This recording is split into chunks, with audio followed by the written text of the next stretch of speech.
There's none. The motion passes. That's a little bit louder now. I think that's a song. A little softer now. There we go. Next on the agenda, we have public comments. So if you are a member of the public and you're listening into this meeting and you would like to comment on anything, we would ask that you prepare yourself and make yourself known. I'm first going to ask whether or not there's any public comment here in the room directly. If there's not any public comment here in the room, I will then move to electronic public comment. If you are going to comment, we ask that you try to use your raise the hand function in the I guess it's in Teams. Looks like Teams. Use the raise your hand function in Teams, and if you're on the phone line, I'll call out for public comment, and those can just speak up. Relative to public comment, please make sure that you state your name and address clearly for the record. And with that, we'll start. Do I have any public comment here in the room in the Housing Authority at the moment? Nobody? Okay. At this time, is there any public comment for folks that are online at the moment? Any public comment from anybody online?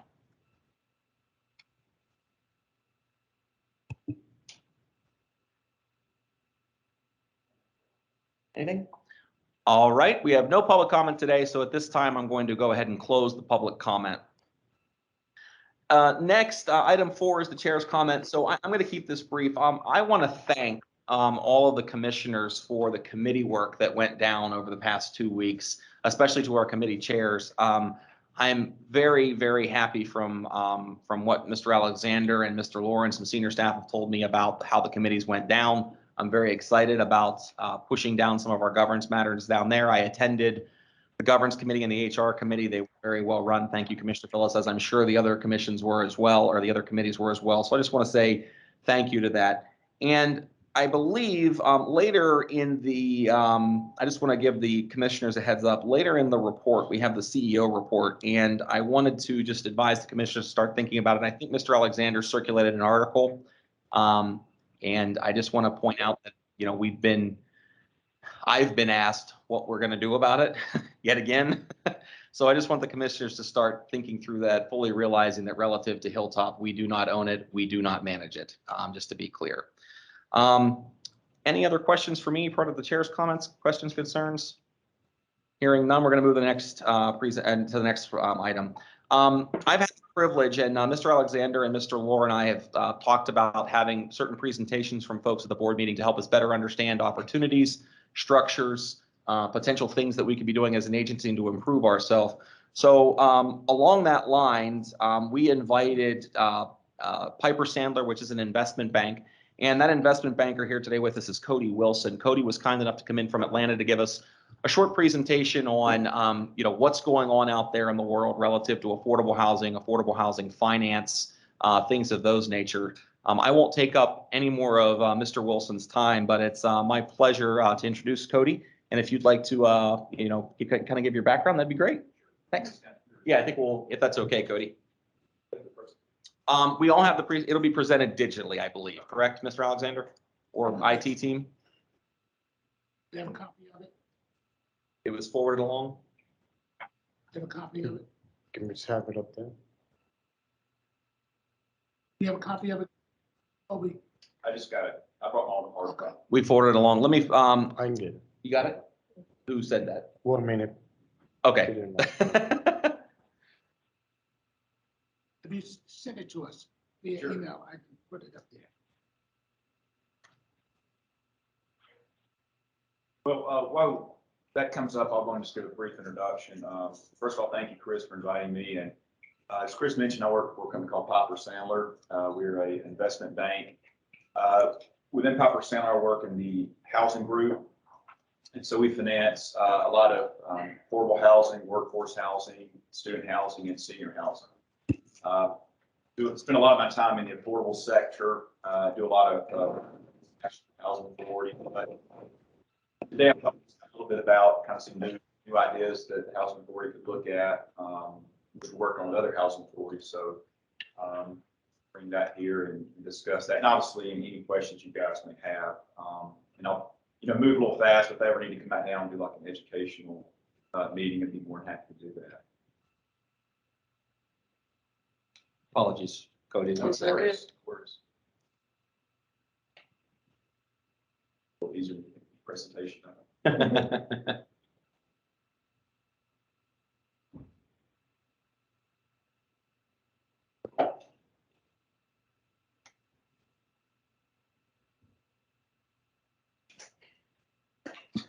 So just to be on the safe side, Cody, I apologize. Why don't we go ahead and take a 2-minute recess?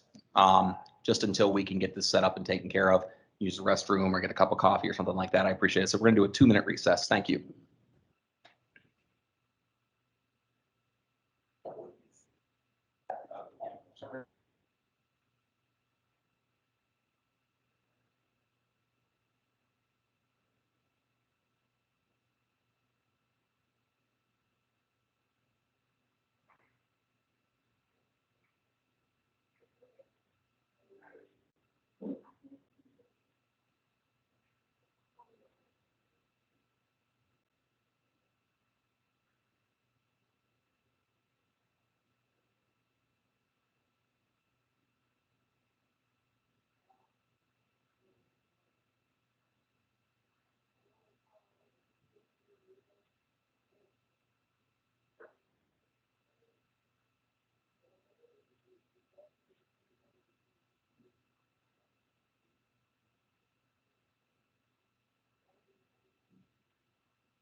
Go ahead and let,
all right, I'm going to call the meeting back to order. I think we're all set on my apologies. I might have failed to forward that, so that is on me. My sincere apologies for that.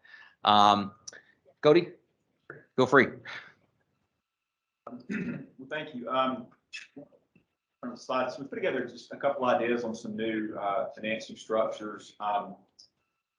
We won't go through the firm introduction. We'll just fast.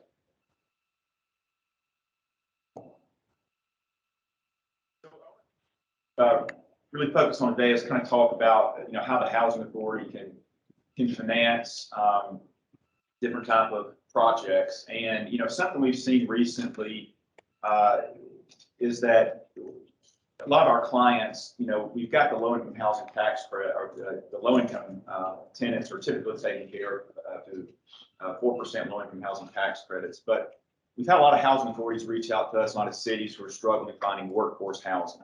And these are people like your first responders, school teachers, healthcare workers. And like I said, the low income tenant base, they've been taken care of through the tax credit program. Then you have your Class A developers who are kind of building the luxury type housing, but that middle market is really being left behind. And so we've been thinking of ways to kind of address that. One thing that we can do, we've actually worked with a lot of our housing authorities on, is you can issue your own bonds. So for example, a housing authority can issue their own bonds. They can use those bond proceeds to acquire real estate. And so what we call them is essential functions bonds. It's really government purpose bonds. And kind of the target, if you can see up on the screen, kind of the target tenant base this would fall into is people making anywhere between 80 to 100% of AMI. Now you can certainly go lower than that, but there's some housing authorities that we're talking with, like in South Miami or South Florida, that obviously have a higher AMI threshold. But typically that's where this would kind of sweet spot is people making 80 to 100% of AMI. The type of properties we finance using these bonds are kind of Class A to Class B. Some Class C, I would say, rehab per door is anywhere between 10 to 30,000. So it's not a tax credit execution because most of these properties were built within the last, 15 to 20 years. And so what's the big benefit from using these bonds? So obviously, number one, I may throw a few things you've never heard of, so please stop me. But probably the biggest thing is there's no volume cap regulation. So in the state of Florida, or really any state, if you want to do a tax credit deal, you have to get volume cap from the state allocating agency. In Florida, that would be Florida Housing. The problem is that a lot of states run out of volume cap. Then once you run out of volume cap, well, if you do a project, you have to wait till the following year. So, we talk to developers and clients all the time who have properties they want to redevelop as a tax credits, but they can't because the state has no volume allocation. Florida does right now, but other states such as Texas, Tennessee, Georgia, I think in Georgia, if you want to do a tax credit deal, you probably have to wait to 2023. So again, that's just, and I think Congress is going to pass some deal to address that. But nevertheless, these bonds do not require volume cap. Another benefit is you don't have to have a TEFRA hearing. When you do a tax credit deal or use private activity bonds, you have to have a TEFRA hearing. So that's another thing that you would have to do using essential function bonds. A couple other things. It's a low cost of capital. You could probably do a deal, we can go up to a 40-year term, 40-year amortization. Right now, that's typically just under 4%. So it's a good rate in today's market. You don't need credit enhancement or mortgage insurance. We have investors who will buy the bonds just, as is. We call this a non-rated bond. So you don't have to get the bonds credit enhanced by Fannie, Freddie, or HUD. There is no, and I don't get too deep in the weeds, but there is no income restrictions or rent restrictions. However, I think the Housing Board probably wants to impose some type of self-imposed income restrictions. But a government purpose bond does not have any type of income or rent restrictions as you would find on a private activity bond. So it does give you a little more flexibility on who or what type of properties you want to finance, what type of tenant base you want to bring in those properties. Another great thing is this non-recourse. So the housing authority will not have any recourse if something did go wrong with the property. They don't provide any type of guarantee. We can also do 100% financing. So the housing authority doesn't have to put any money down, which is real big. And a lot of our clients they have plenty of assets, but not a lot of liquidity. So by using these bonds, you can do 100% financing, and that way you can save on your liquidity. There are some considerations using these bonds. I mean, obviously, from a political standpoint, the housing authority wouldn't own the property. So, down the road, if something did happen and, God forbid, something happened to the property and there's a default on the loan, that could be some political headline risk to the housing authority. So you probably want to think through that. But at the end of the day, you would own the real estate. You would be the legal owner. Our bonds are sold to institutional investors. Those guys would require continuing disclosure. So every year, you don't have to get the financial audit, post operating expenses, operating vacancy laws, things like that. So you guys are probably typically used to doing that, but you would still have to do that on an annual basis. You guys can hire an outside third-party manager. You can manage it yourself. You don't have a preferred manager, so that's up to the housing authority what they want to do. But you would need to have a professional management company to manage the property post-closing. I kind of highlighted the structure on how this would work. I know it's a little small, so you're not able to see it, but essentially, at the end of the day, the housing authority would issue the bonds, and they would loan those bond proceeds to a special purpose entity that you guys would form. So that would be the legal owner. The bonds are secured by the revenue from the property. Again, housing authority has no financial risk or They have no recourse, so it's non-recourse financing. Essentially, you would use the profits or the income from the property to pay back the bondholders. So that's kind of the structure we on these deals. The next page is kind of the summary of terms. Again, this would be a direct placement with our investors, so it would not be a public offering. Location, you know, we're doing this right now. We have a transaction with the Housing Authority of El Paso, Texas. So we're doing these deals all across the country. So, you know, our investors buy bonds anywhere. We are working with another housing authority in South Florida. So I think you'll see this gain steam as we move forward, just because a lot of housing authorities really recognize the need for workforce housing. And a lot of the deals we can do, you don't really need tax credits or any equity. Sizing parameters. So we typically structure the deal with a 115 debt service coverage. Obviously, if you want to underwrite to a higher coverage than that, you can, but that's the minimum we can go to. As I mentioned before, the big thing is 100% loan to value. The term, we're very flexible on that. You know, our investors go short-term, long-term. We typically structure these deals with a 15-year term and have the bonds callable anytime after 7 years. So if you guys want to refinance the property or sell the property, whatever you want, you do have that flexibility. Another big thing, we can amortize the bonds over 40 years, which that increases your cash flow. Typical size, you know, that's going to vary, but I would say to do a bond deal, there are certain costs that go into bond deals. So, you know, typically we try to trigger something 10 million and over in the size.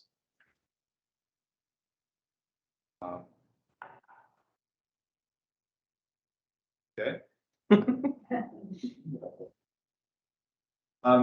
Real quick on the interest rate. So today, you know, based on a 15-year rate, 100% financing, non-recourse, we're probably around 375. That has a little cushion in it probably, but that's typically where we're pricing these bonds at. Again, you do have an option redemption. If you guys ever want to refinance the bonds, you can certainly do that beginning year 7. Underwriting is very straightforward, as Chris can attest to.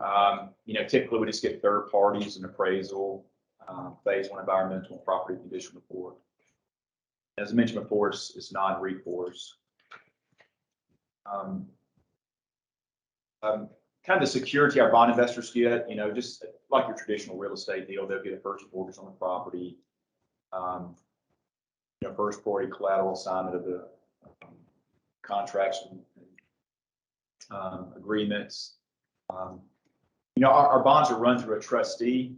So I'm not sure if you guys have a, you know, trustee bank you work with, but, you know, trustee is really the fiduciary for our bond investors.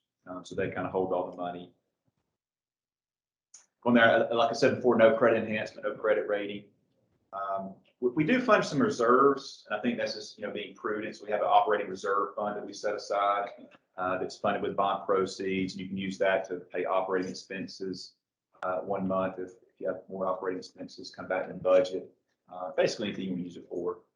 Our investors do require a debt service reserve fund, and that is just some money set aside to pay debt service. For some reason, the property did get in trouble, you can pay debt service.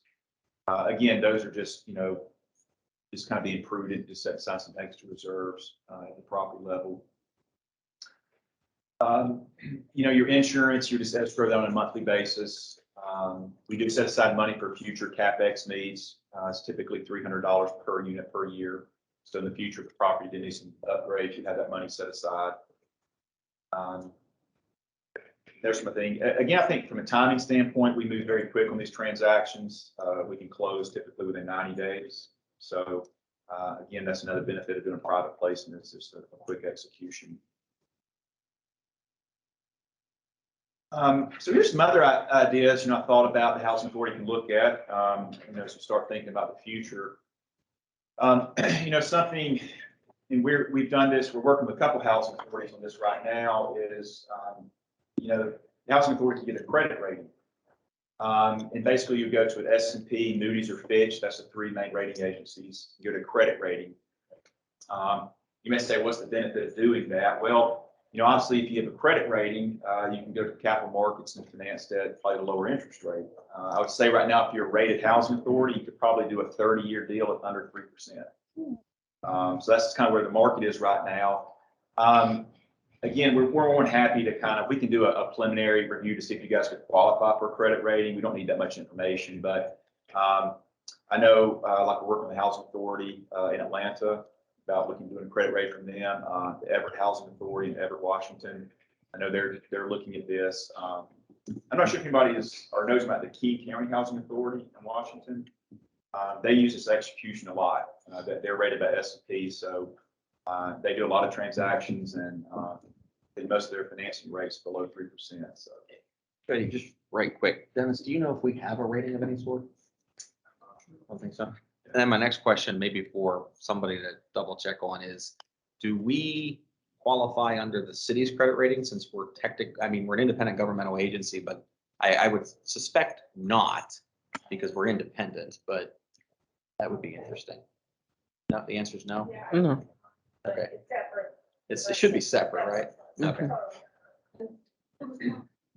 Yeah, of course, Commissioner, go ahead, please. If we were interested in some of the things that are being discussed here today, what kind of approvals would we have? Yeah. Utilize some of the funding that's being discussed. Yeah, I mean, And this is saying, right, so that's a good question. So like you guys don't understand this presentation for the first time. Right, so I don't wanna. Can you, do you mind doing a microphone? why don't you go with your own?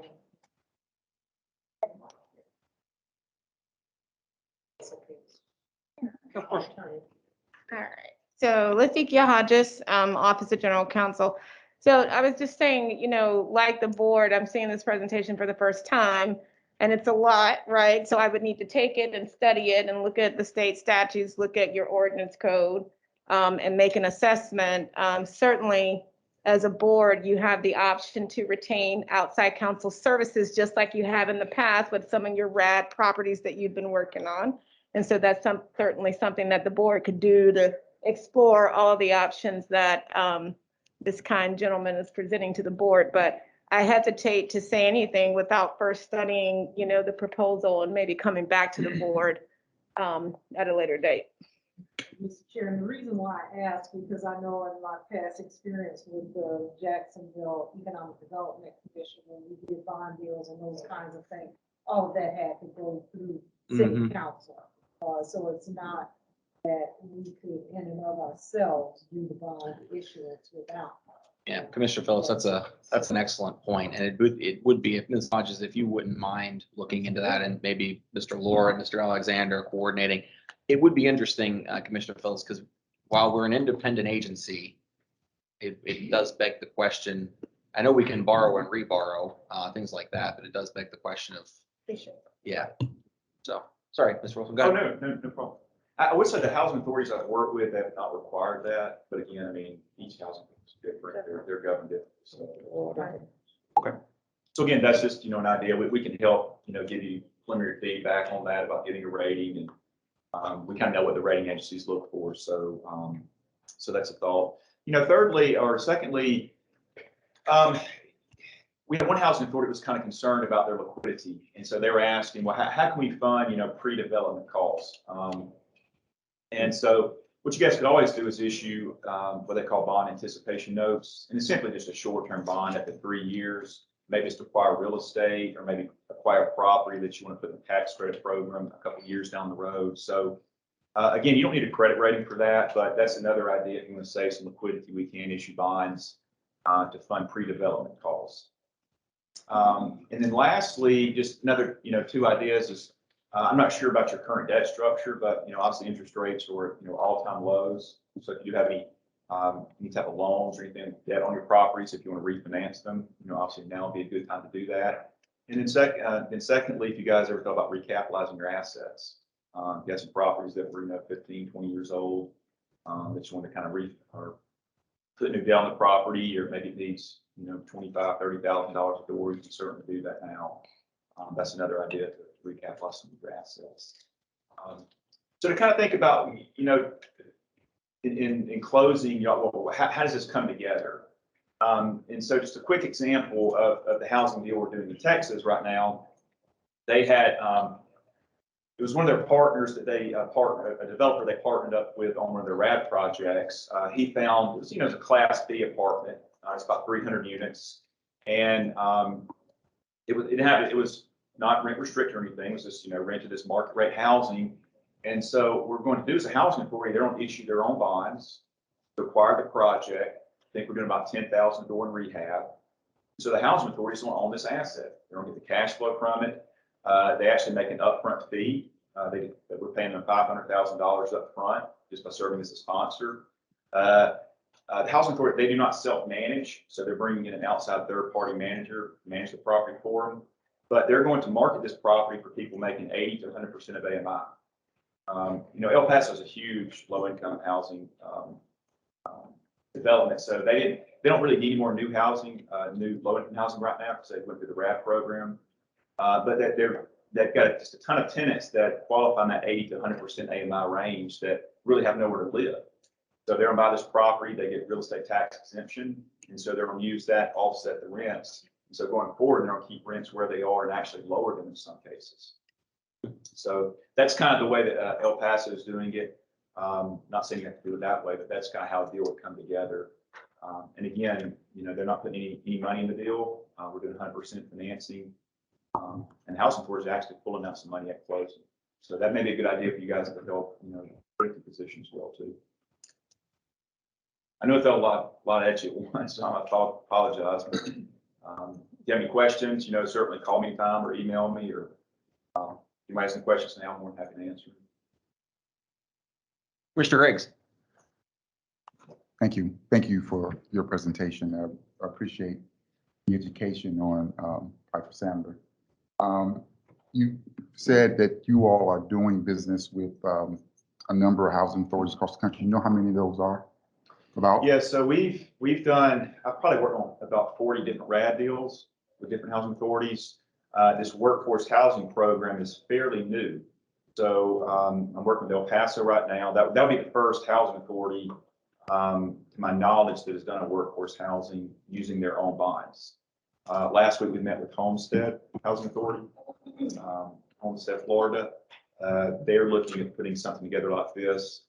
And then we're meeting with we have a couple housing authorities in Georgia right now that we're talking with. So based on the tax credit opportunities, this is sort of like a new sector that's being kind of created and people are taking advantage of it? It is, and I think this really, well, like I said before, I think a lot of the low-income housing sector, that they're supported by the 4%, 9% tax credit deals.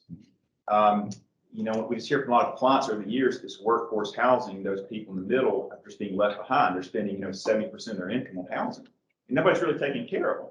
Because what happens is you have a market rate developer come in, they buy property, they do some rehab, and they jack rents up $300 per month. So all of a sudden, you have a hospital worker who's spending, 70% of their income on housing. So this is a great way to address that need, because you don't need volume cap, you don't need tax credits. And again, you can still use this program for low-income housing, but I think a lot of, the people the housing authorities we're working with, they're kind of viewing this as kind of a workforce housing way to kind of fix that. Okay. And do you, because this is kind of sort of a way people are addressing the workforce housing, make it affordable. I like to call it affordable housing. Who are the type of people who are investing in the bonds that you're putting forward? Who are our partners be if we were to do something? Great question. So we raise capital through the bond market, and some of our investors include like Franklin Templeton, PIMCO, Nuveen, Alliance Bernstein. A lot of these deals we're doing is a direct placement with one investor. So that way you wouldn't have, 20 different investors on your deal. You just have one investor. So if something did come up and you needed, a forbearance on your debt or something like that, you need to restructure your debt, you just have one investor that you would call. But we represent, our Piper Sandler, we cover over 5,000. So we have plenty of investors out there, but on these type of transactions, we like to do just a private placement with one investor just because we found it's easier to work with. Okay. And your company is based out of Minnesota, right? That's correct, yes. And then I'm based in Atlanta, Georgia. Thank you. Okay. That's it for now.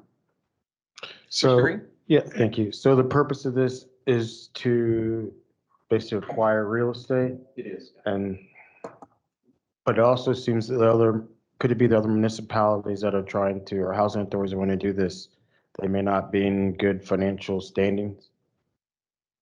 Yeah, that's correct. Yeah, we do have other housing authorities that, from what I gather, you guys are doing a great job and in a good position. But there are smaller housing authorities that, maybe own, 200-300 units. That can still use this execution. Okay. Now, something like that, we would probably require, an outside third-party manager, asset manager to come in and kind of look over their shoulder. But nevertheless, that they can certainly do this type of transaction.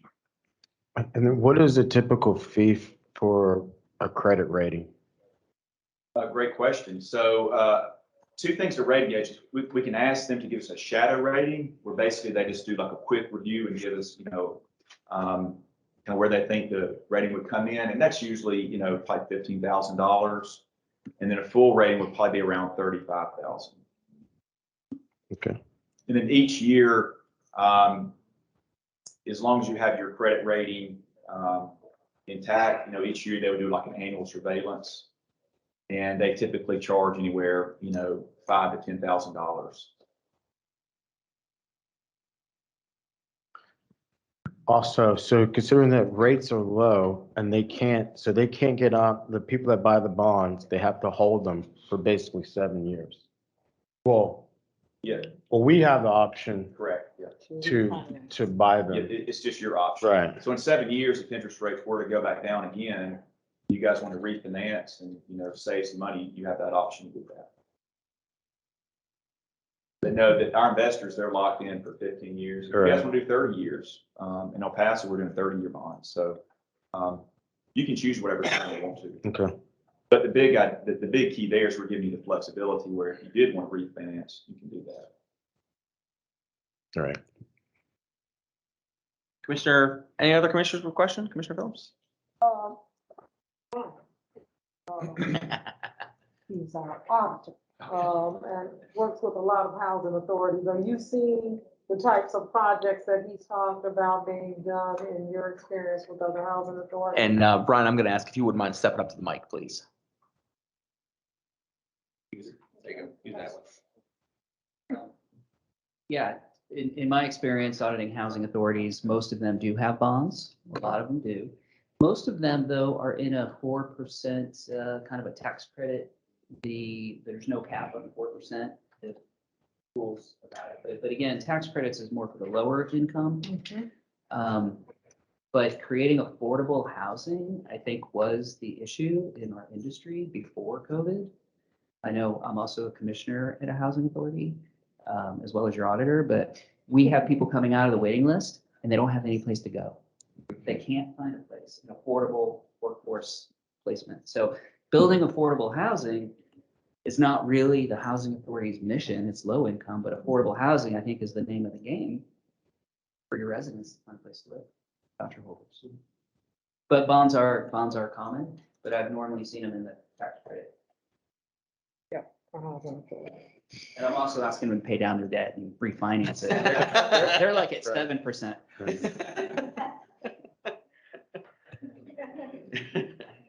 Thank you. Any other questions, commissioners? My question was asked already, Chair. Thank you, Commissioner. Any commissioners that are on virtually? Any questions from the virtual attendees? All right, hearing none.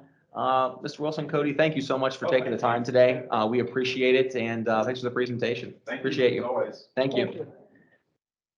I just want, Mr. Chairman, can we get his contact information for additional questions that may be thought of? Yeah, Mr. Alexander, would you mind circulating to the commissioners Mr. Wilson's contact information? That'd be very helpful. Thank you, Mr. Alexander. Thank you again, Mr. Wilson. Thank you. And for what it's worth, Board, I'll take a moment of privilege here. You know, I would like to start doing more of these presentations. So if you have folks that you think would be a value add to what the housing authorities do, please let me know, or let Mr. Alexander. Thank you, unknown participant. If you would let Mr. Alexander know as well, I think it's important that we know what's going on out there, hearing from different people, different perspectives. So with that, we'll move on.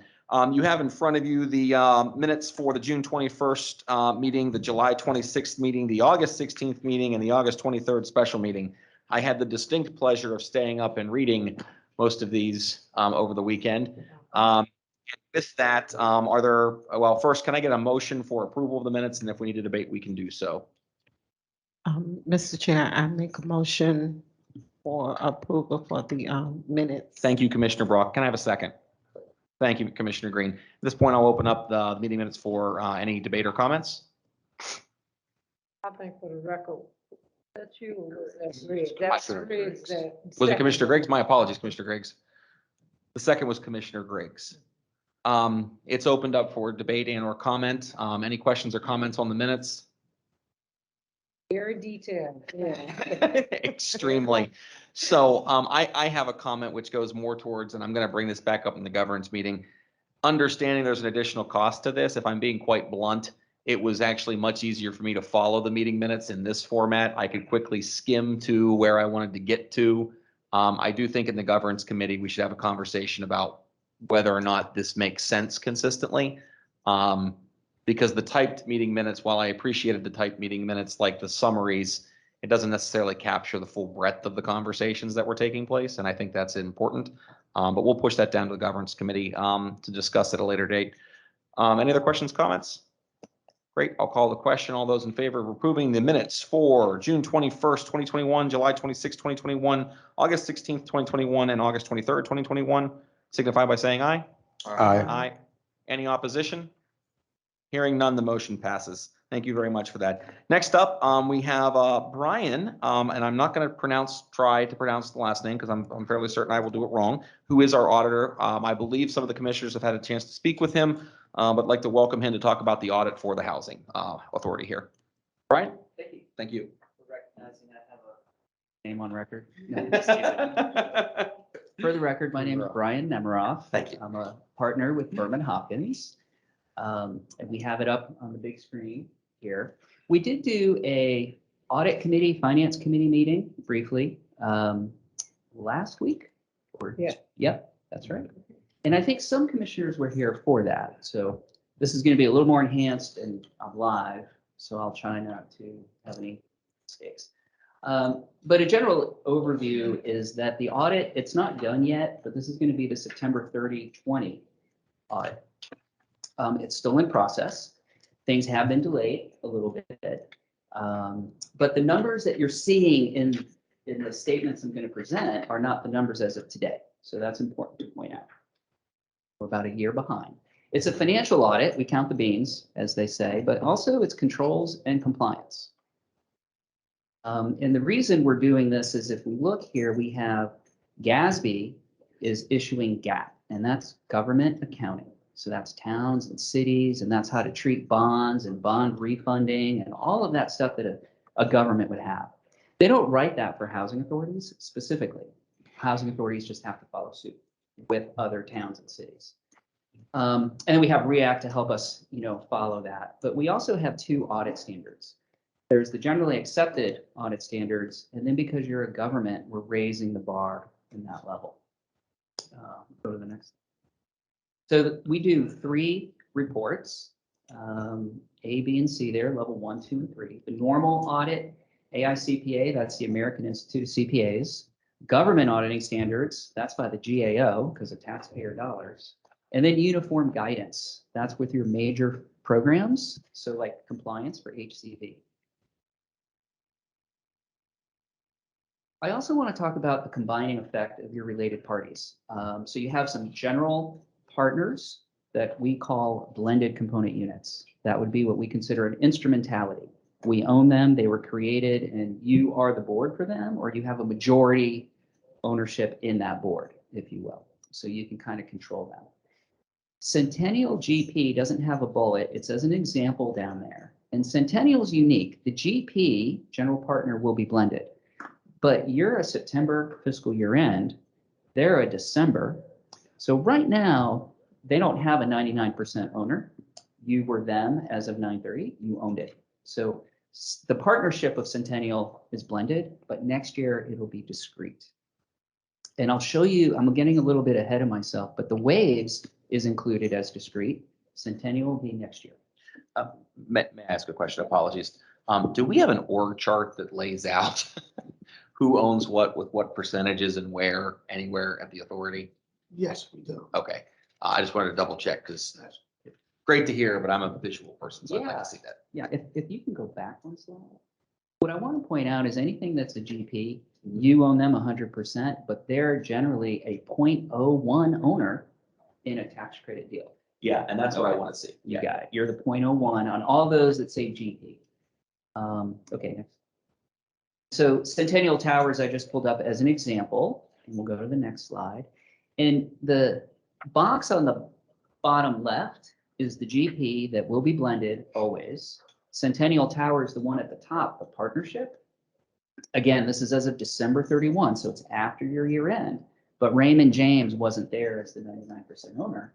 But generally, this is what it's going to look like for all those tax credit deals. You have a clean opinion on the numbers.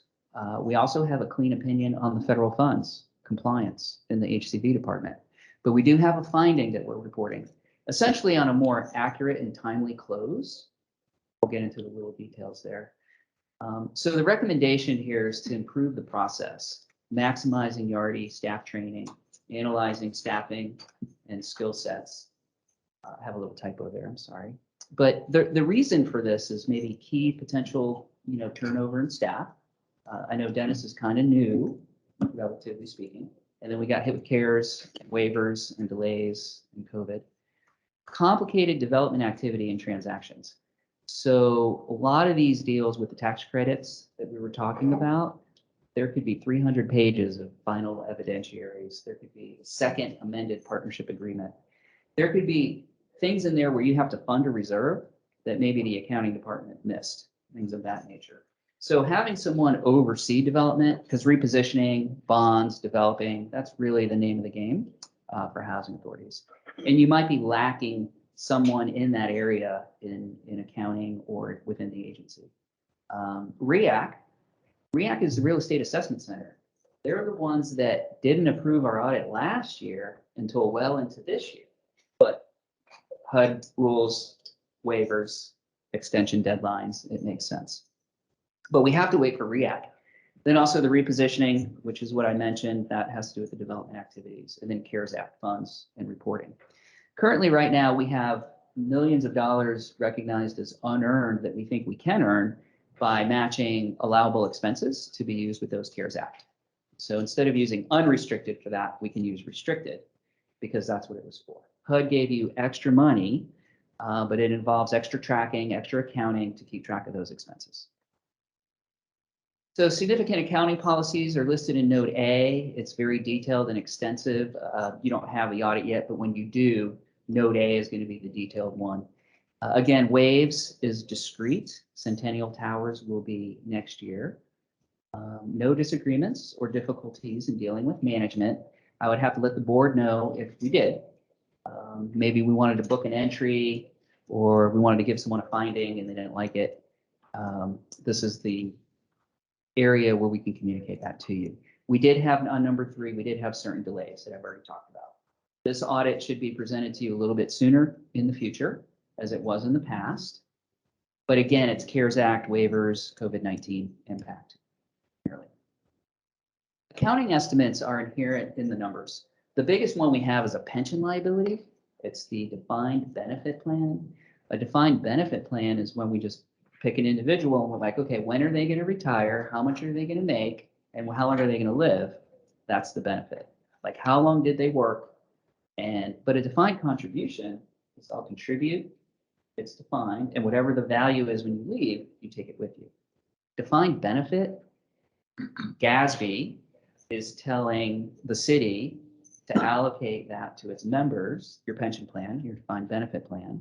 And remember how I said GASB is written for all towns, cities, and governments? They're saying that that's a real accounting issue to push down to all the individual governments.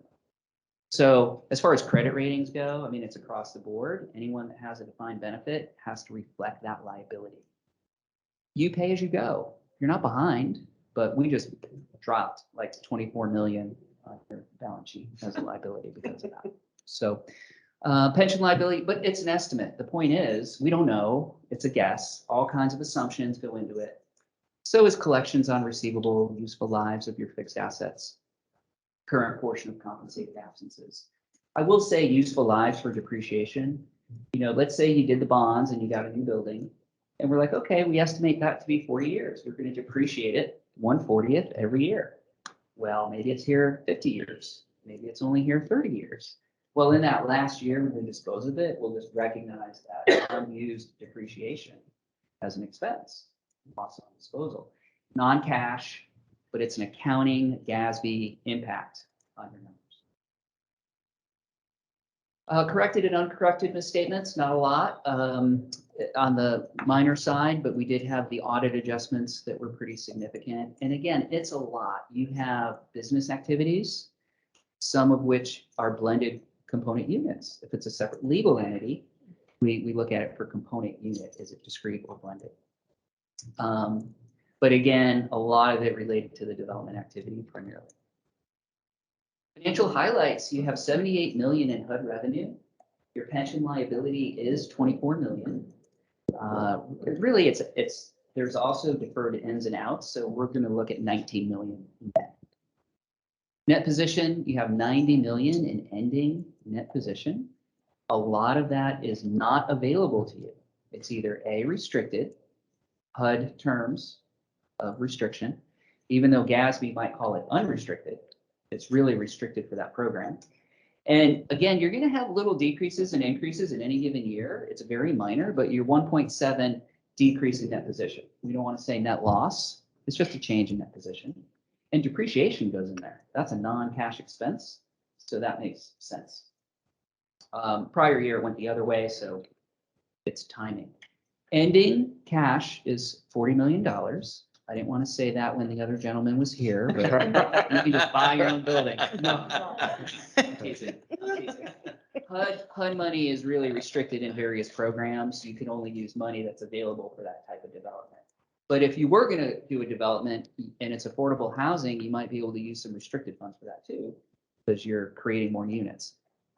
Capital assets is 78 million. Now that's net of depreciation. It could be up or down 5 million based on that estimate of useful lives that we were talking about. We have to put your capital assets on the books at cost, not value, right? So you're appreciating in your real estate, but on the books, it's depreciating. So it's not reality, but one's accounting and one's not. So total assets though is great, right? Because you have 121 million.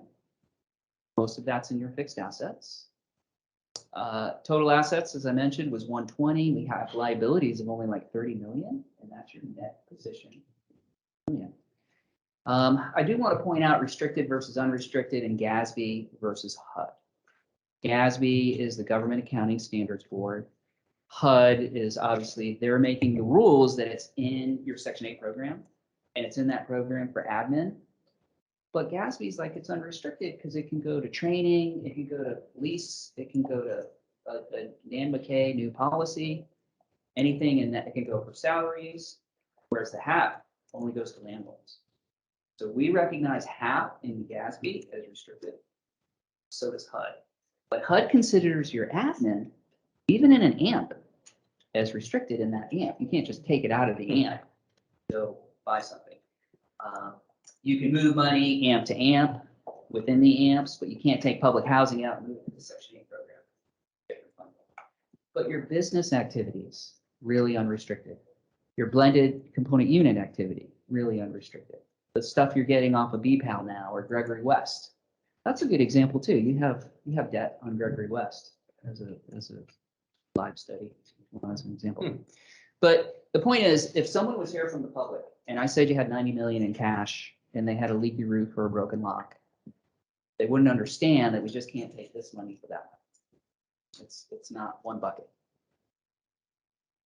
So here's a little summary. The primary government is the housing authority, all of its departments, HCV, public housing, and your blended.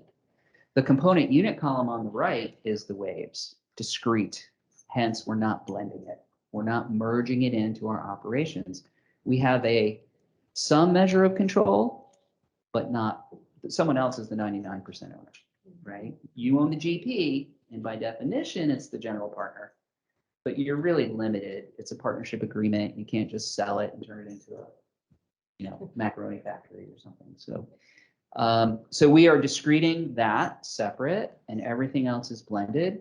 But again, look at 42 million in current assets, 78 million near the bottom is your capital.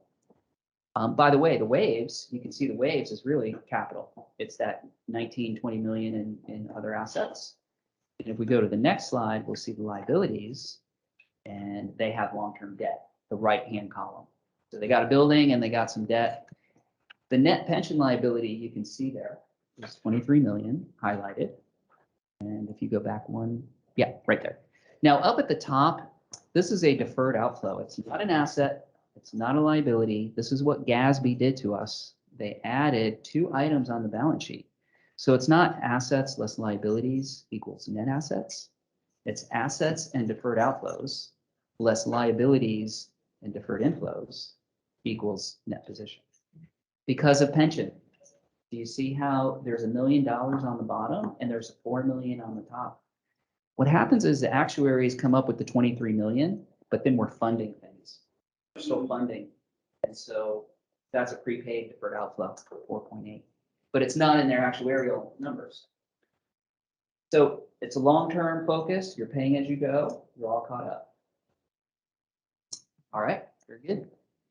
So this is a general income statement here that you can see down at the bottom, third line from the bottom. It's a little small. That's your change in net position. So this year we have a slight loss. It's a decrease of 1.7 million in net position. We never want to say loss or gain or income, just a change in net position. If you go up, I want you to see depreciation is $4 million. It's right above the HAP payments and expense, 50 million. So that depreciation is hitting your bottom line, but it's non-cash. It's just because your capital assets are being used. So we're matching that usage with the year depreciation. But excellent overall. We're still working the numbers. We definitely want to look at the CARES Act funds that came in and see if we can recognize those as usable and earn that revenue instead of holding it till this year.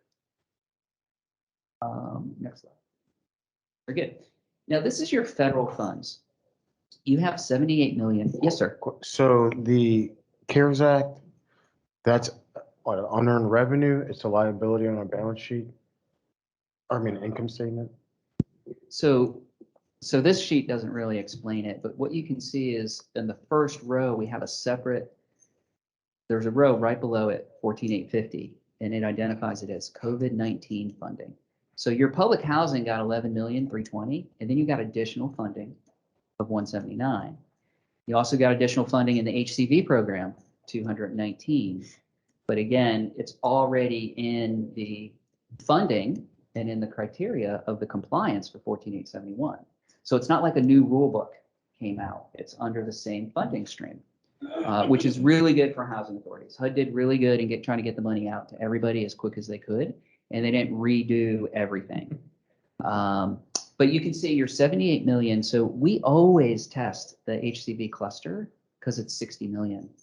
If we tested everything else, we still wouldn't have adequate coverage per the standard. So, and I think as a board, you would want us to test Section 8. So, Kathy Hunt, her department gets beat up pretty good from Berman Hopkins.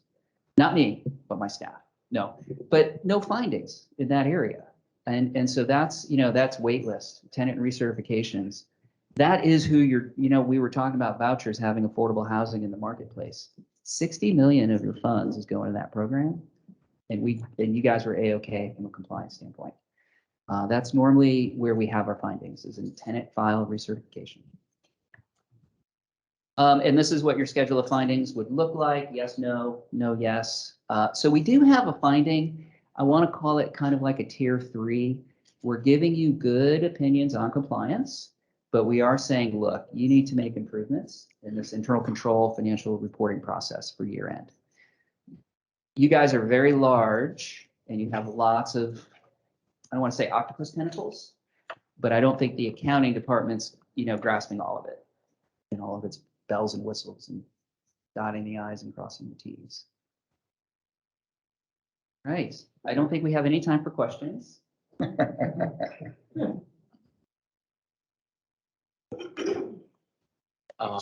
ahead. Sorry, go ahead. Well, I was gonna say, we don't have the numbers. Normally we have the footnotes. Normally you have, it's an 80-page bound document. We're working our best.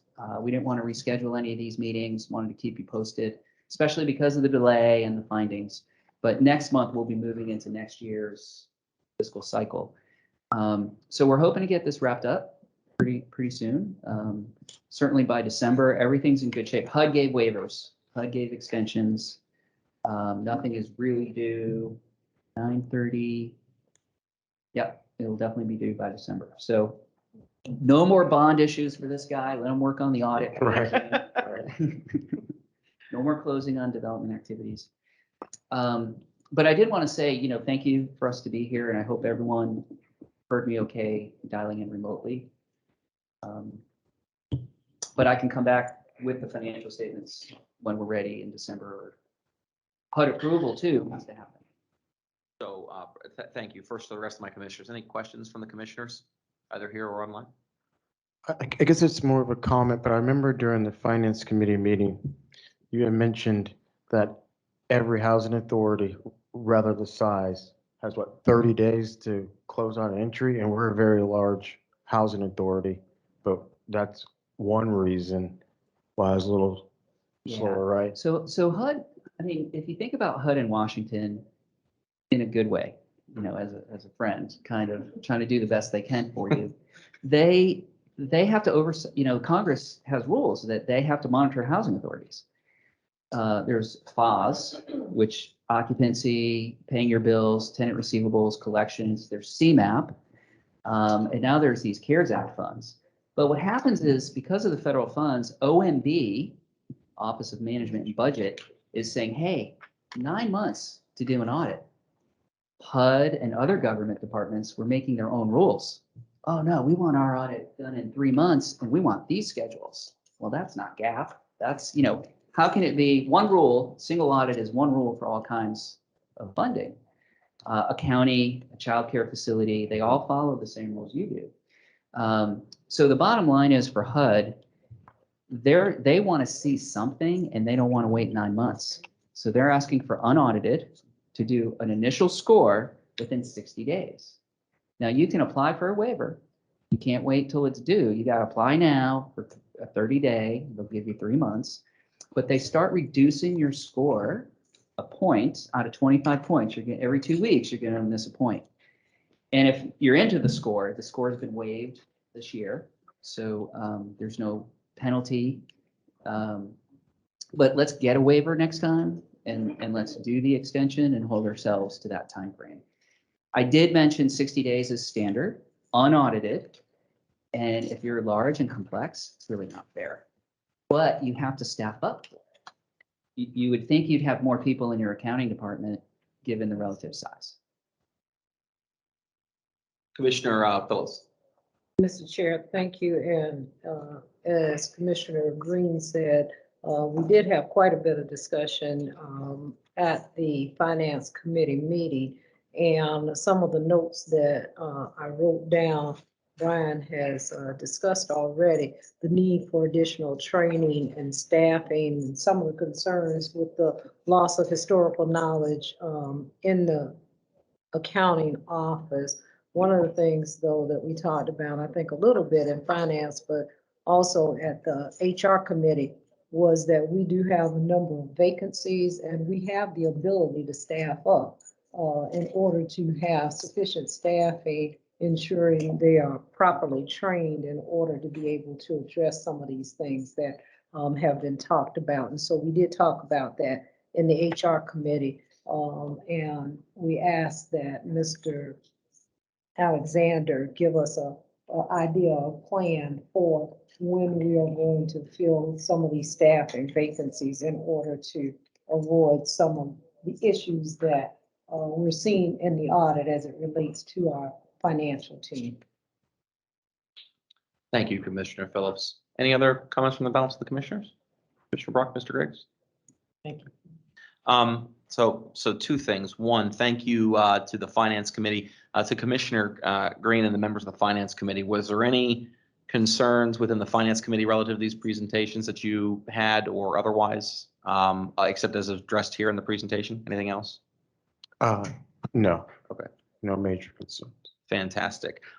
Brian, I just have one question for you. I'm assuming that even though we had all the waivers this year, that next year we should be prepared to submit in a timely fashion, meaning no waivers, no delays, no automatic extensions from HUD? I would have to check the new guidelines Okay. on that. I do know that 9/30 is coming up for your new year end. Mm-hmm. So whether REAC is ready and the system's ready, sometimes you're limited into, but it's a industry problem right now. Other industries are having a hard time telling their auditors they can't do their audit, not housing authorities. I think it's in the nursing because uploading data in a system that doesn't exist because they haven't made that yet, like our quarterly reporting we're supposed to be doing hasn't come out yet. But the auditors rely on that reporting as a key test. And so OMB saying you really can't issue your audits yet. So everyone's trying to do the best they can. And I think that's what, keep moving, keep steering the ship, doing what you're doing. Just because we didn't lock this down yet and kind of blockchain it on the shelf there, it's there, it's still moving, and things are ongoing. Okay. Thank you. Yep, no problem. Any other questions for Brian? Hearing none, Brian, thank you very much for the time. We appreciate it. Would you also mind, Dwayne and senior leadership team to circulate the contact information for Brian should any Board of Commissioner have any questions? Thank you. Thank you, sir. Appreciate you. Okay, perfect. Next, we have on the agenda item, the agency financial overview by Mr. Lohr. Before we get there, Commissioner Green, correct me if I'm wrong, and I apologize, I'm not remembering. You are the chair of the Finance Committee, is that correct? Fantastic. Were you able to review the finances prior to this meeting? Yes. Fantastic. And before Mr. Lohr presents, and I'm loving this because we have committees working, any concerns, questions you had stemming from that meeting? No, you'll see, I forget which property it was. It was a negative in revenue, but there was a reason behind it. I guess Okay. we switched from, was it RAD to, yeah. Two red. Yeah. Okay. Thank you, Commissioner. Mr. Lohr, would you mind?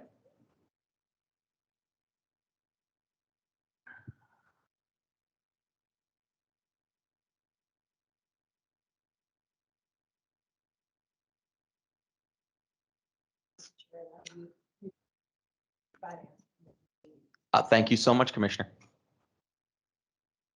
Good afternoon, Commissioners. We're looking at the financials this afternoon as of August 31st, 2021.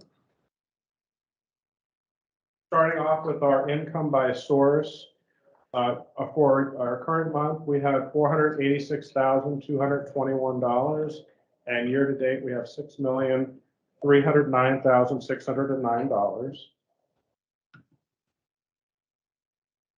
Starting with our central office cost center, we are in the 11th month of our fiscal year, so our budget should be about 92% expended at this time.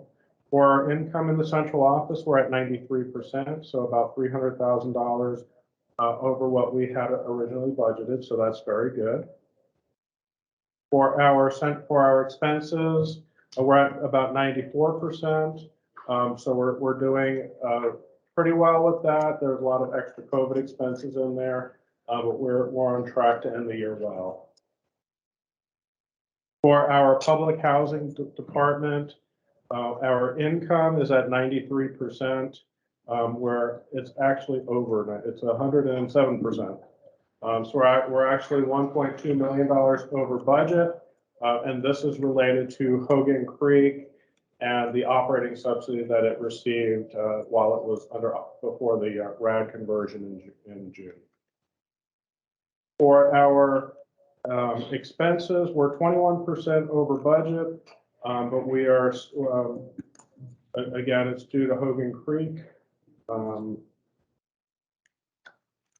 For our Section 8 program, Our income is right at 100%. We're just a little bit over budget for the year, so we're doing very well with our income. And we are keeping our expenses right in line at 92%. For our Gregory West affordable property, we are right at our projected income year to date, doing very well with our income at Gregory West. And then for our expenses, we're at 76%, so they're doing a really good job of managing their expenses at the property. And then the affordable housing, which is our RAD properties, due to the late closing with Hogan Creek, our income is only at 58%, but we're still doing pretty well with almost $3.4 million of income. And then our expenses are at 64%, 2.2 million. So overall, we're doing excellent cash flow with our RAD properties. For our reserves at the end of the month, we're just over $42 million. There's about 13 million that's unrestricted, and the remaining balances are restricted to each individual program. And then going through with our quick ratio and our MENAR. The MENAR is our month's expendable asset ratio. Overall, we're at 10.83, so we can operate our public housing units for almost 11 months if we get no additional federal funding. And then for our Brentwood Park property, our income is right at 100%. We're doing very well out there. And our income is at 96%. So overall, Brentwood is doing very well. Questions? Commissioner Green? Yeah, just to explain, can you go back to page 15? So the two properties in the red, to get them in the yellow, I forget what the number should be, so like 4? It's cool. So pretty close. Right. So when we go through our year-end adjustments, some of our properties that have a higher number, we could transfer money into those lower ones to get our scores up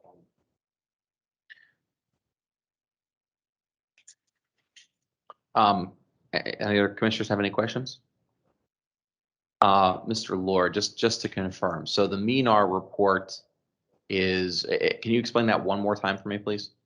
Or I'm sorry, my apologies. The quick ratio and the MENARs. Yeah, so the MENAR is the number of months that we can operate the property. Okay. The quick ratio is basically the cash divided by the liability. Okay. So we're still net positive, albeit light. Okay, understood. Great. Any other questions from the commissioners? Anybody online have any questions? Hearing none, I'll take a motion to approve the financials as presented. Second. Oh, I have a motion from Ms. Brock and I have a second from Commissioner Green. Any debate? Hearing none, I'll call the question. All those in favor of approving the financials signify by saying aye. Aye. Any opposition? Hearing none, motion carries. Next, we have, I think, 12 resolutions on the agenda, and I'm going to look at esteemed council. 11 out of the 12 have to deal with matters coming out of the Finance Committee.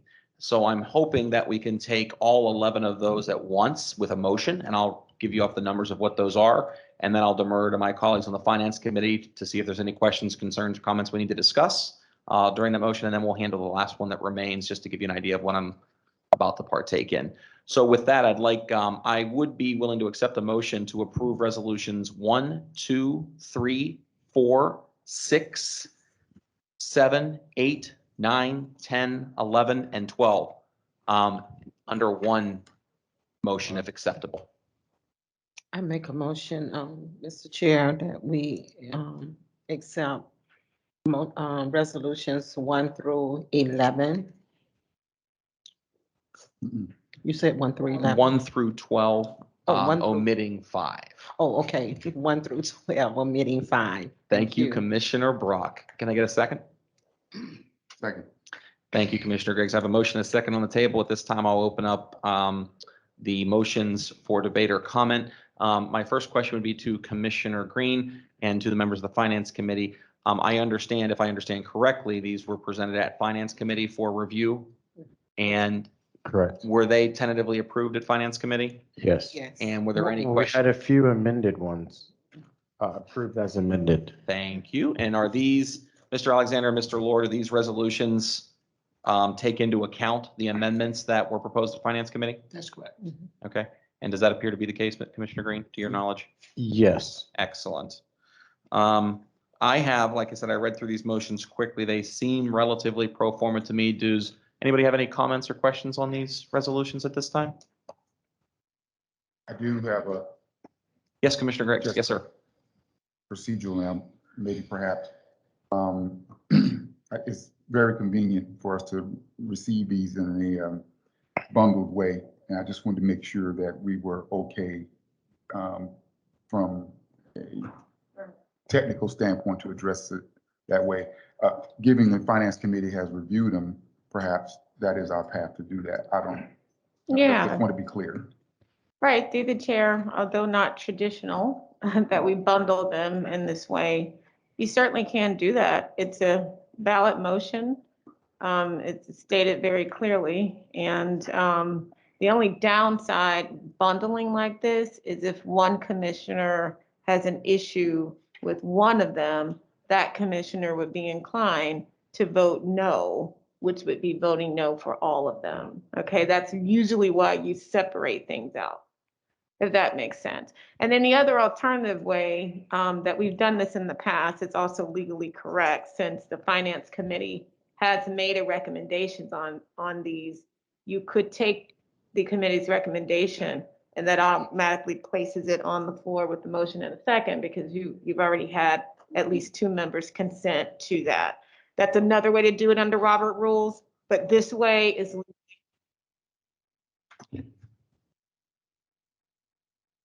Commissioner Griggs or Green? I thought one of you might be speaking again. Okay, I was just, thank you for that, Ms. Hodges.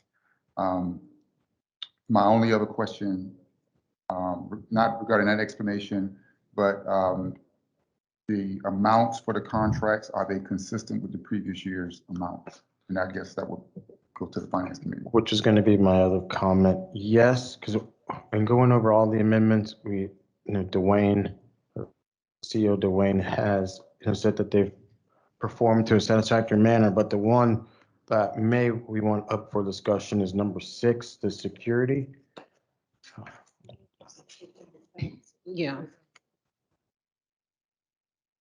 Yes. yeah. Is that the Bangor Security Services? Yes. Yes. Commissioner, and so let's chat about that for a second. Can you give us some explanation or background on that?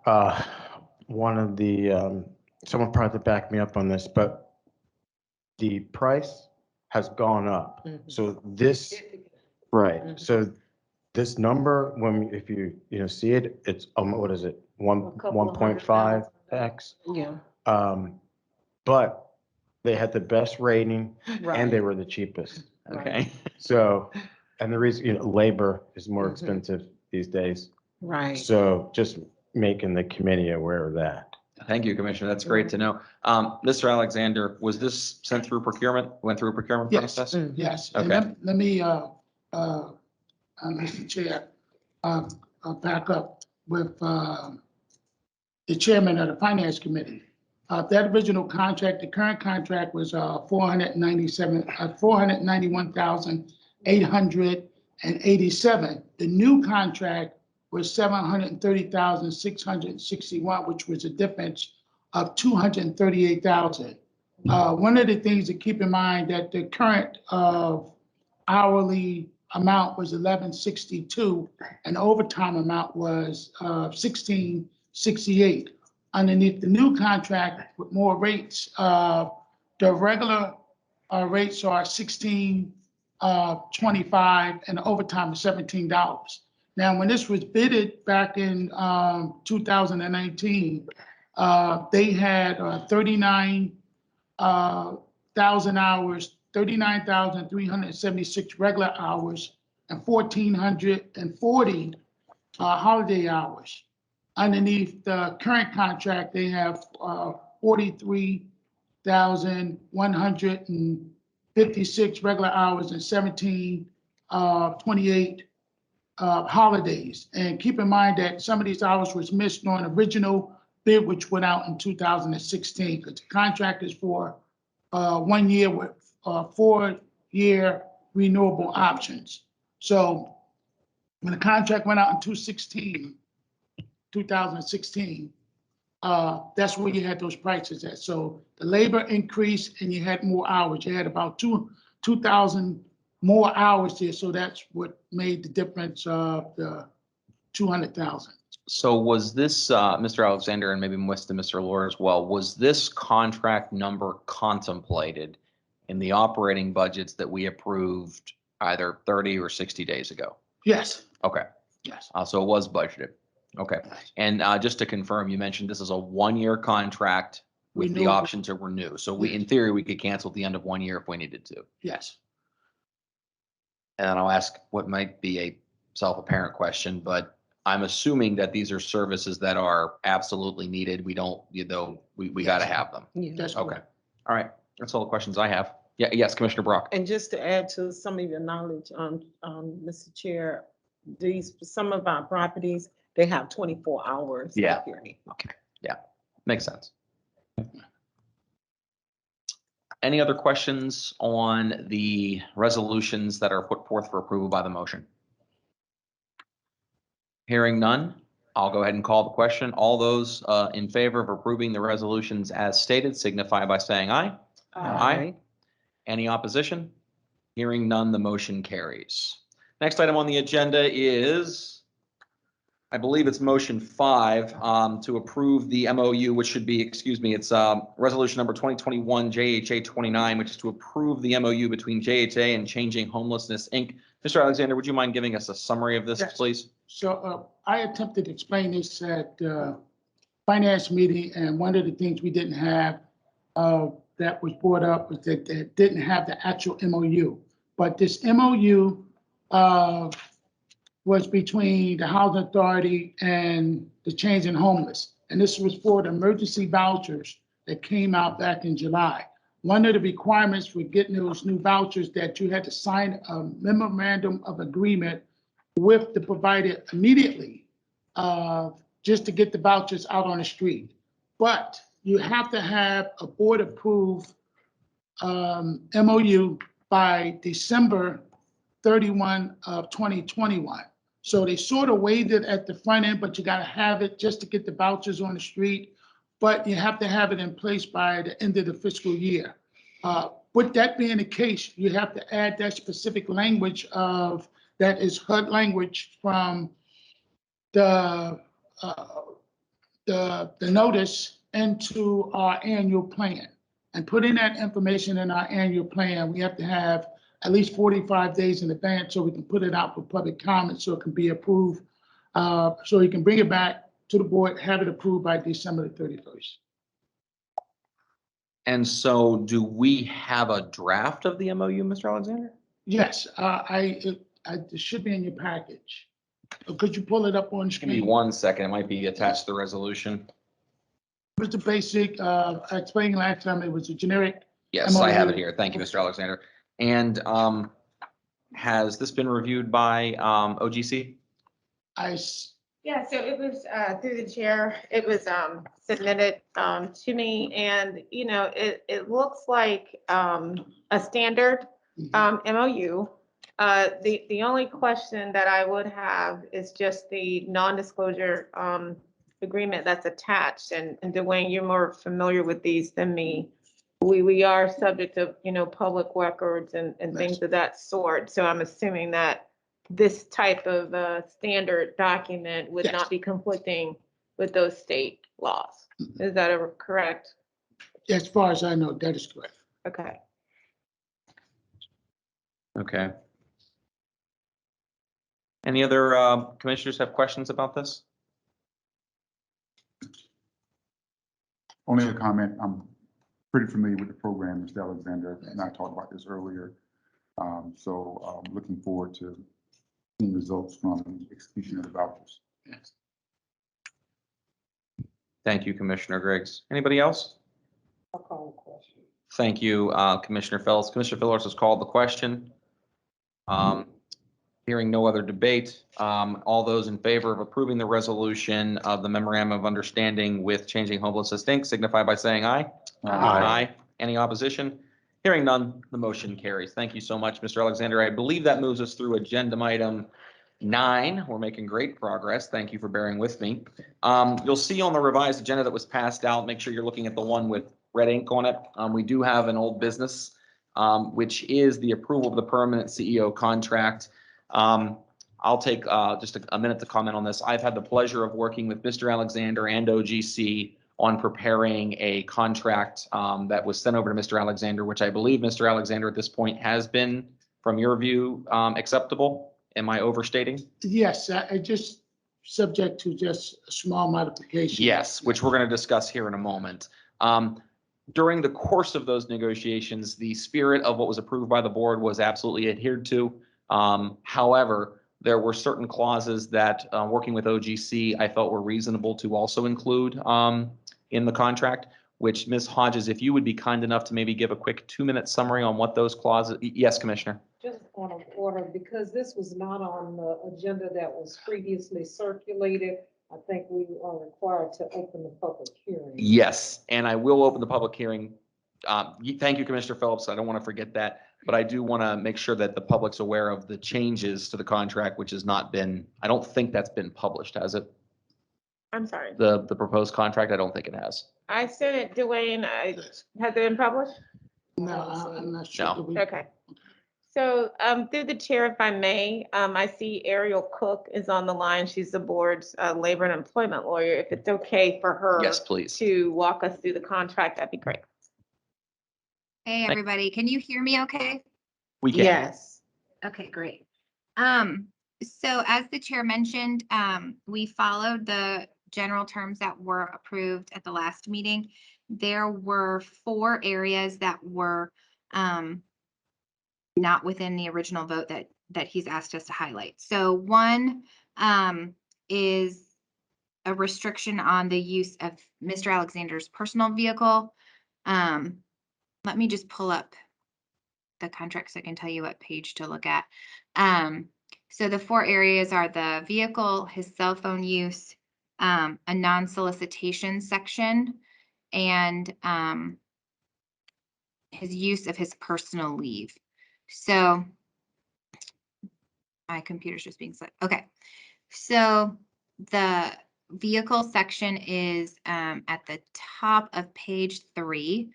And so everyone can read that. It's not long, but that was one that we kind of clarified the difference between using a personal vehicle and a JHA vehicle. The next section, section 2.4, the use of the cell phone, we added some clarifying language that he should only be using his work phone for work purposes. Then section 2.5, the last section, or the last sentence, the chair suggested a term that Mr. Alexander be required to use 2 consecutive weeks of leave in the course of each fiscal year. So those were 3 of the 4. And then the non-solicitation section is on page 5, section 3.4. And so this is just, if Mr. Alexander were to leave, he is, not to try to take employees with him, if that, to put it in layman's terms. So those were the 4 things that were kind of not covered directly by the board's vote previously. Thank you, Ms. Cook. And if I may, to give context, obviously in negotiating this, working with OGC, context is important. The vehicle and cell phone are pretty self-explanatory. He has a company vehicle, which he should be using. We don't want him using his personal vehicle unless it's necessary for mileage and all those things. Cell phone, we are subject to, sunshine and everything else. So it's prudent to have business conducted on a JHA device that ultimately we own. Annual leave, I expect there might be some comments or questions about this one. in the private sector, it's becoming more and more common that executives, specifically CEOs and presidents, are required to take consecutive leave, so that in the span that they're gone, if there is something nefarious happening or we don't know about, or there's, collusion, not that I'm suggesting there ever would be, Mr. Alexander, but it's an opportunity for him to be away from the office, that it can be uncovered or discussed or debated or frankly just found. I expect that one will lead to some questions, comments, concerns. And then last but not least, the non-solicitation. I think working with OGC, we just felt it was prudent that should Mr. Alexander leave us, which we hope is not the case, he won't take all of our senior staff with him. Absent that, if I can, I would think maybe we can discuss this before we put it to a motion. I think that would be prudent. Or actually, if I can, Commissioner Griggs, let me do this. Commissioner Phillips, to your point, at this time, given this is a something that I know was, had comments in the past, I would like to, to take the privilege to go ahead and open this up to public comment. So if there's any public comment on this matter, again, as we did in the beginning of the meeting, the public here in the room, I'll make sure you have an opportunity to speak to any point you'd like to speak to, obviously. And then after that, I'll ask for any public comment from those participating remotely online. So at this point, we'll go ahead and open it up to public comment. Anybody here in the room that would like to speak on this topic at all? No one's a jumping out of their chair. At this point, if you'd like to speak on this topic and you are joining us virtually, if you could go ahead and please either raise your hand or speak up at this time, we will entertain your public comment on this matter.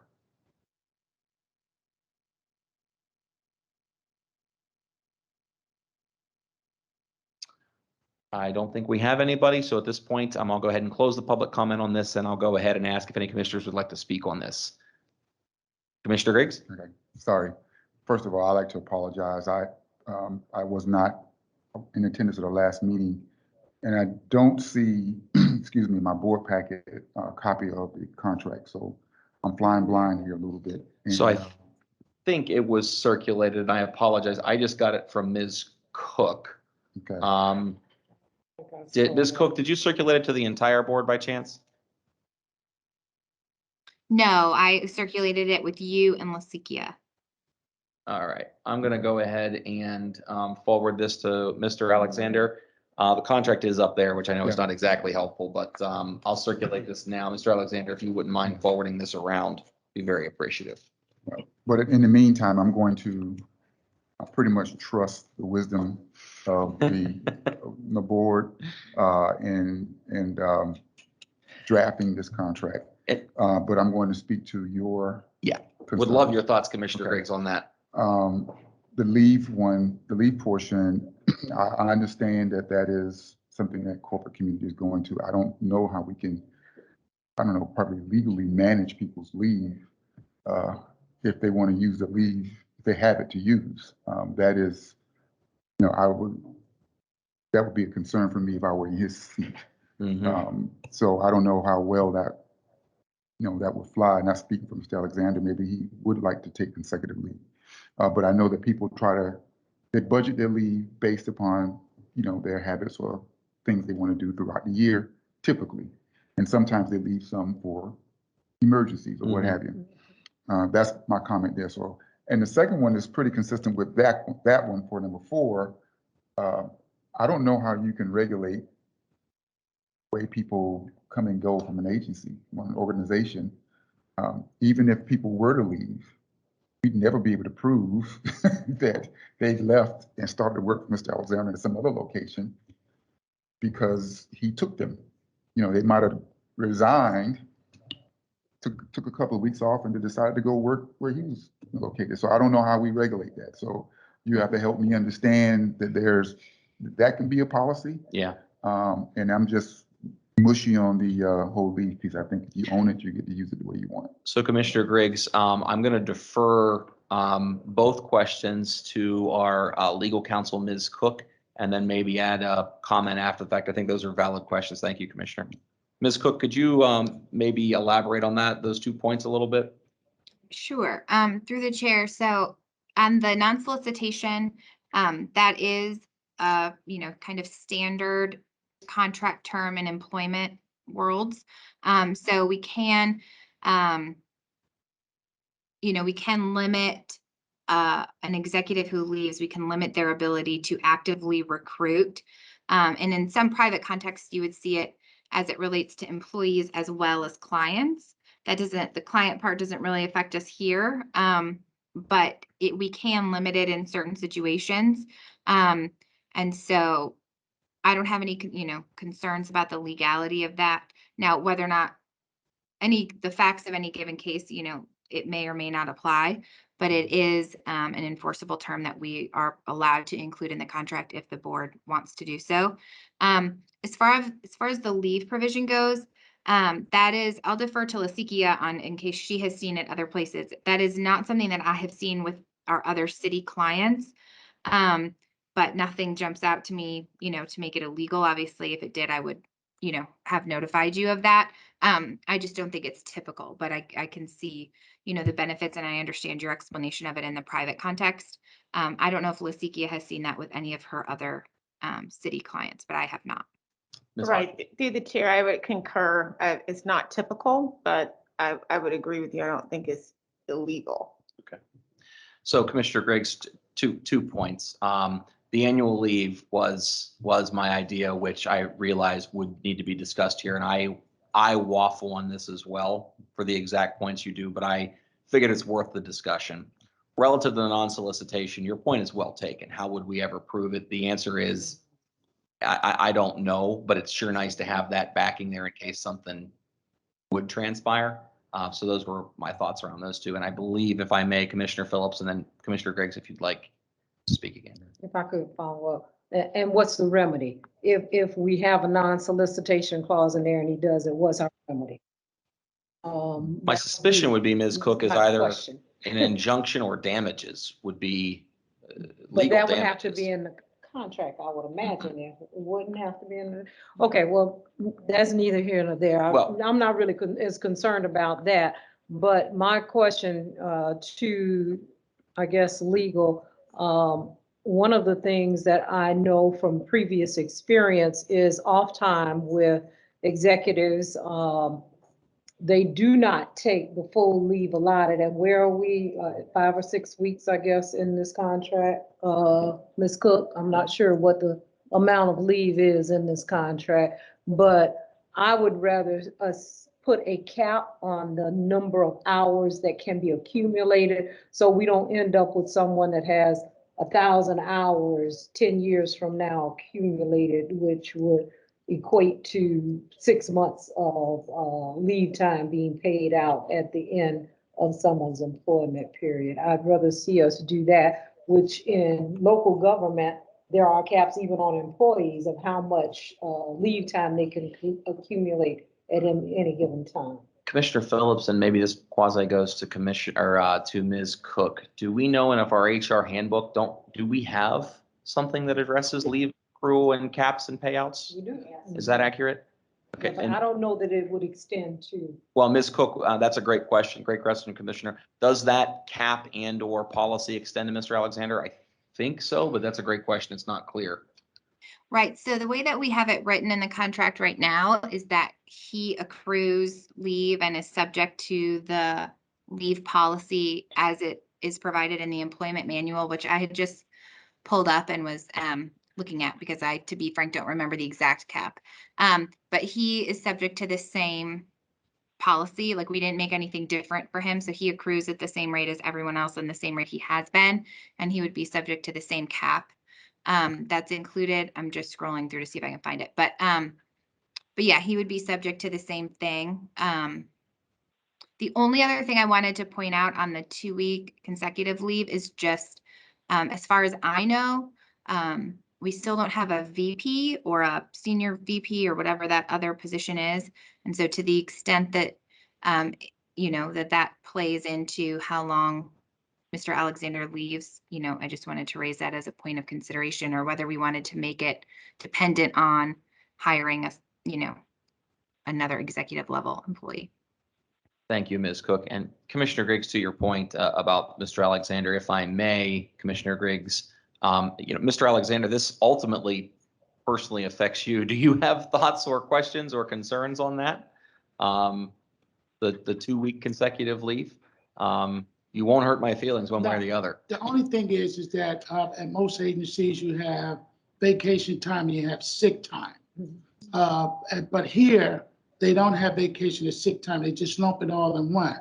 And most people usually leave quite a bit of time on the books. As they get older, they may get sick and they want to make sure that they have some time on the books, because again, they don't split sick and vacation time, and have some time, sick time on the books, that if they out, then they can cover themselves. Okay. It's the same thing. It's combined.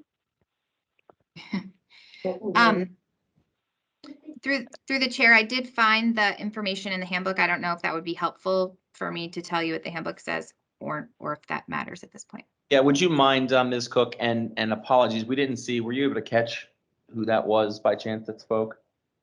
What the name was or the phone number? 008 to the reporter. The identifier was 008. Thank you. Ms. Cook, would you mind giving us a quick summary of what that policy is, please? Sure. So you accrue based on your years of service. So Mr. Alexander, I think are you over 5 years at this point? Can't see him. Is he nodding? No, he's not. No. Okay. So 1 through 4 years, he would accrue 160 hours. And once he gets from between 5 years and 9 years, it's 180. It goes up. The most you could ever is if you've been there over 20 years or over 24 years, you would accrue 280 hours. Personal leave is capped at 480 hours. Anything over that, you can apply to your critical emergency leave. It says SANK, but I'm pretty sure it's supposed to be bank. That you can go up to 720 hours. So that's leave that you can use for like a personal health crisis if you need to be out. And then after that, it just goes away. Or you can donate it. So Ms. Cook, to clarify, just to make sure I'm hearing you correctly, it's there is no distinction relative to the leave that's being accrued. It's just PTO period. However you take it as you take it. Okay. Commissioner Griggs, thoughts? I'll wait until we get ready to take action on the contract for my next comment. Sounds good. Thank you. Any other thoughts before Commissioner Green? Yes, can you explain the 2 weeks consecutive? Still trying to. So the 2 weeks consecutive is something that I'm seeing. It's something that I've seen elsewhere in the more of the private sector, admittedly. But the theory is that if a CEO is gone for more than 3, 5, 7 days, the likelihood of financial misappropriation, inappropriate conduct, inappropriate reporting would be more likely to be uncovered because he's been away for a protracted period of time. So that's the theory behind it.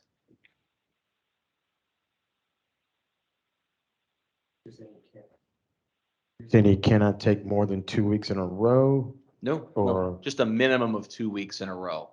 Okay. Is what it's currently phrased as. Okay. Any other questions? Go ahead. Any other questions, comments? So understanding there might be some more debate, I'll go ahead. Can I entertain a motion to approve the contract?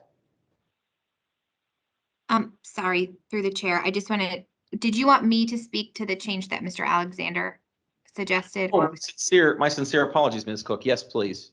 Okay, sorry, I mean to interrupt. I just wanted to make sure we had that on the table. So my understanding is that the one kind of counter that Mr. Alexander has presented is that he would like a provision in the contract to allow for his training to be paid for by JHA. So if he needs to go to a conference or professional training, that JHA would cover those expenses. Training and licensure, correct, Ms. Cook? I believe, because you have to pay to redeem the licenses. Is that correct? I honestly don't know, because I think I got this from you from Lasikia, but that sounds right. Go ahead, Yeah, Dwayne. basically, normally you're having a contract of conferences and trainings, ongoing trainings, similar to like RAD is the new thing. They got RAD training out there this year. So to make sure you're up to speed on things that's going on with the federal government, you want to make sure you allow them to have the specific trainings. Commissioner Phelps? I was just gonna ask, do we have licensure was my question. What kind of license are we talking about? Certifications. Okay. Any other questions at this time? Can I get a motion to approve the contract? That was all of the corrections that. Well, I Mr. think we're gonna, Alexander did. what would probably be helpful, maybe instead of doing this through motion and amendment practice, is if somebody would like to recommend a change to the contract now, so that we can do one motion that approves it with any suggested changes. Ms. Hodges, would that work? Right, exactly. So if somebody was inclined to not want one of the 4 points that Ariel went over, you would just, make a, well, right, you could put it on the table to kind of have a little bit more discussion, or you could move approving the contract, deleting whatever it is you don't like.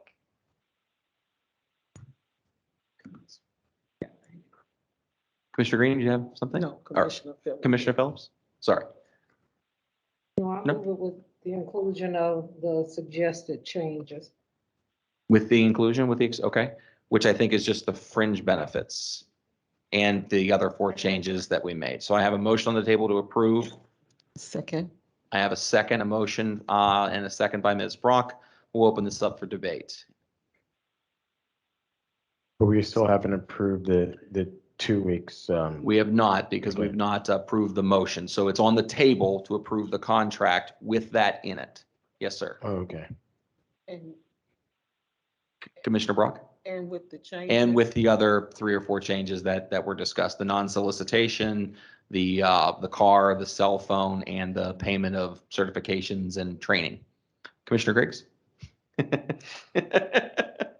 I rely on you, Commissioner Griggs.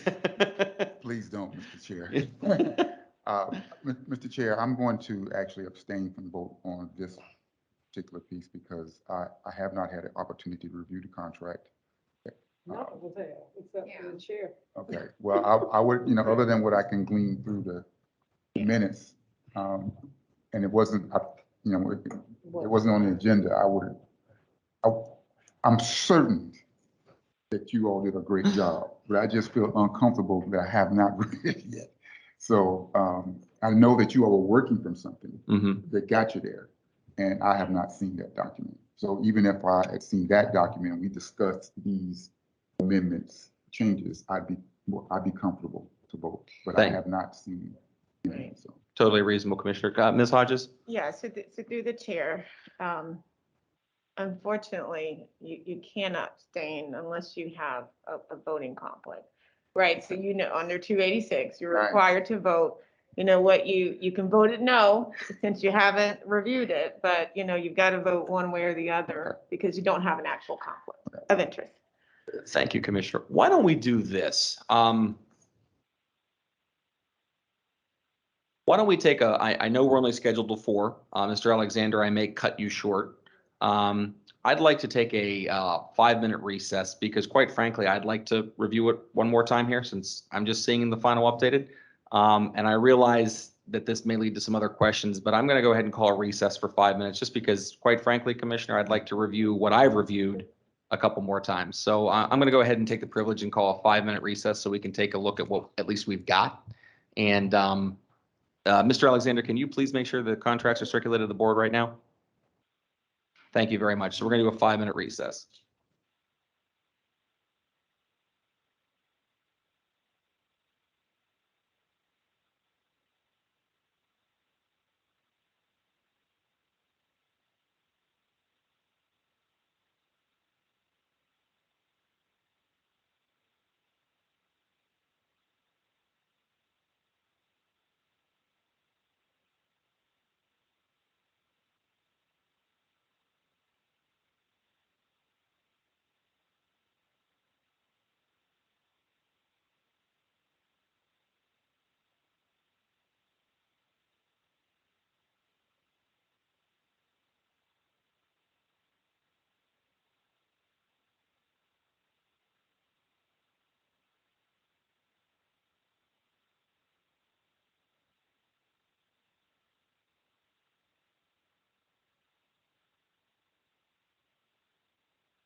Commissioners are back and I want to keep this moving. I'm going to call the meeting back to order here. I think the contract was in front of us. Understanding that there's some reliance here, understanding there's some open questions. You know, I took a look, this contract, what is referenced as the updated contract from OGC does reflect the comments and back and forth that we've had relative to the contract. You know, Mr. Alexander, just for the record, one more time, I want to just be clear. You're okay with the 2-week mandatory leave policy?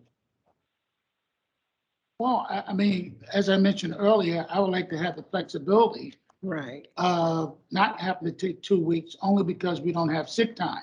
Mm-hmm. You know, I don't want to use up all my vacation time for the sake of the fact that one day I may get sick and I won't have no sick time. Mm-hmm. I know you have critical leave, but critical leave is only good if you put some money in critical leave. Mm-hmm. If you have an overage, and I haven't gotten to the point where I had enough overage time to put any time in critical leave. Okay.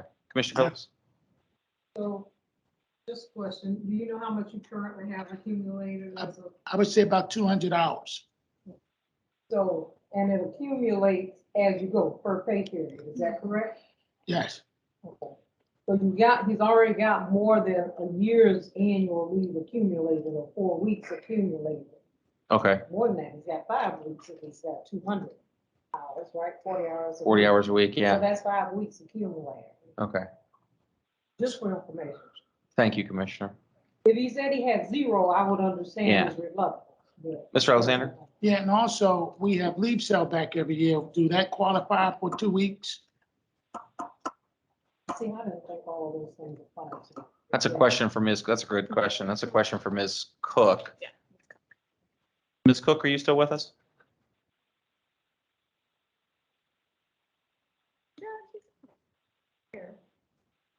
She ran away. Let's pause on that question, Mr. Alexander. Any other comments? Yeah, Commissioner Brock, go ahead. Yeah, please. I'm sorry. No, you're fine, please. Chair, is that the minimum for our other employees, 2 weeks sellback time? Yes. Okay. No, I'm It's sorry. dependent on how much you have accumulated, and there's a minimum requirement. You Yeah, I can't think go that's- beyond below 80 hours, is my recollection. Oh, okay.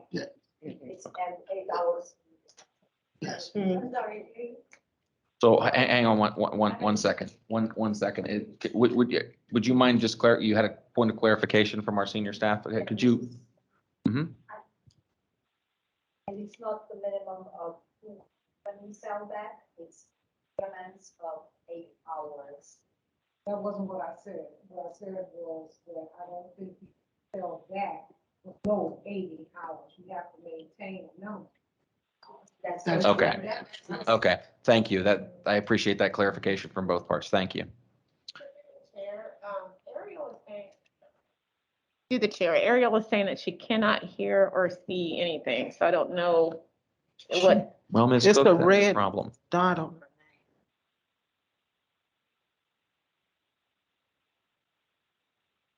Maybe she needs to be unmuted.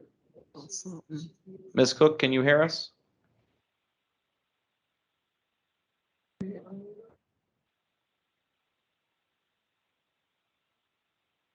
Alexander had that same weird thought. Okay, so.